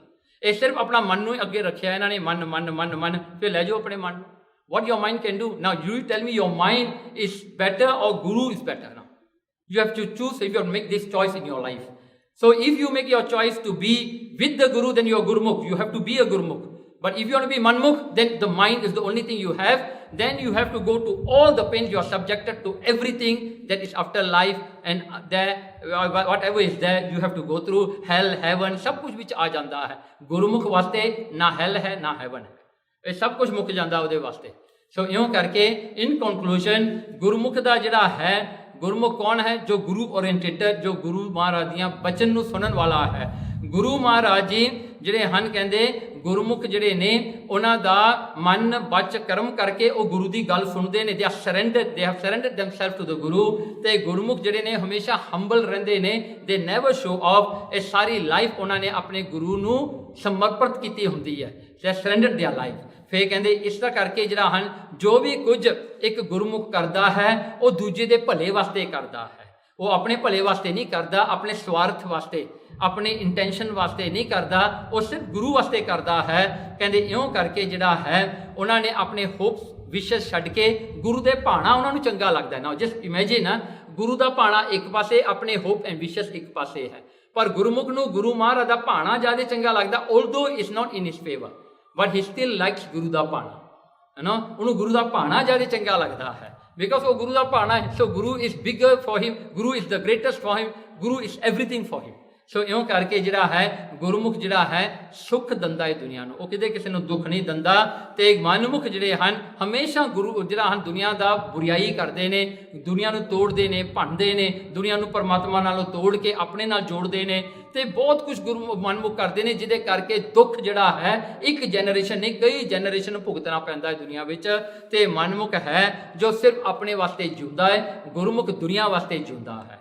ਸੋ ਇੱਥੇ ਜਿਹੜਾ ਹੈ ਆਪਣਾ ਕਨਕਲੂਜਨ ਹੈ ਹੋ ਗਿਆ। ਤੇ ਅਗਲੀ ਜਿਹੜੀ ਟੌਪਿਕਸ ਹੈ ਜਿਹੜਾ 26ਵੀਂ ਟੌਪਿਕ ਹੋਵੇਗੀ 20-21। ਸੋ ਇਹ ਜਿਹੜਾ 20-21 ਨਾ 20 ਮੀਨਸ 20, 21 ਮੀਨਸ 21। ਸੋ ਇਹ ਭਾਈ ਗੁਰਦਾਸ ਨੇ ਇਹ ਬਹੁਤ ਸਾਰੇ ਇਹ ਜਿਹੜੇ ਹਨ ਸ਼ਬਦ ਬਹੁਤ ਵਰਤੇ ਆਪਣੇ ਵਾਰਾਂ ਦੇ ਵਿੱਚ, ਕਵਿਤ ਦੇ ਵਿੱਚ। ਸੋ ਇਹਦੇ ਵਿਚਾਰ ਆਪਾਂ ਅਗਲੇ ਐਪੀਸੋਡ ਵਿੱਚ ਕਰਾਂਗੇ। ਭੁੱਲਾਂ ਚੁੱਕਾਂ ਦੀ ਮਾਫੀ। ਵਾਹਿਗੁਰੂ ਜੀ ਕਾ ਖਾਲਸਾ, ਵਾਹਿਗੁਰੂ ਜੀ ਕੀ ਫਤਿਹ।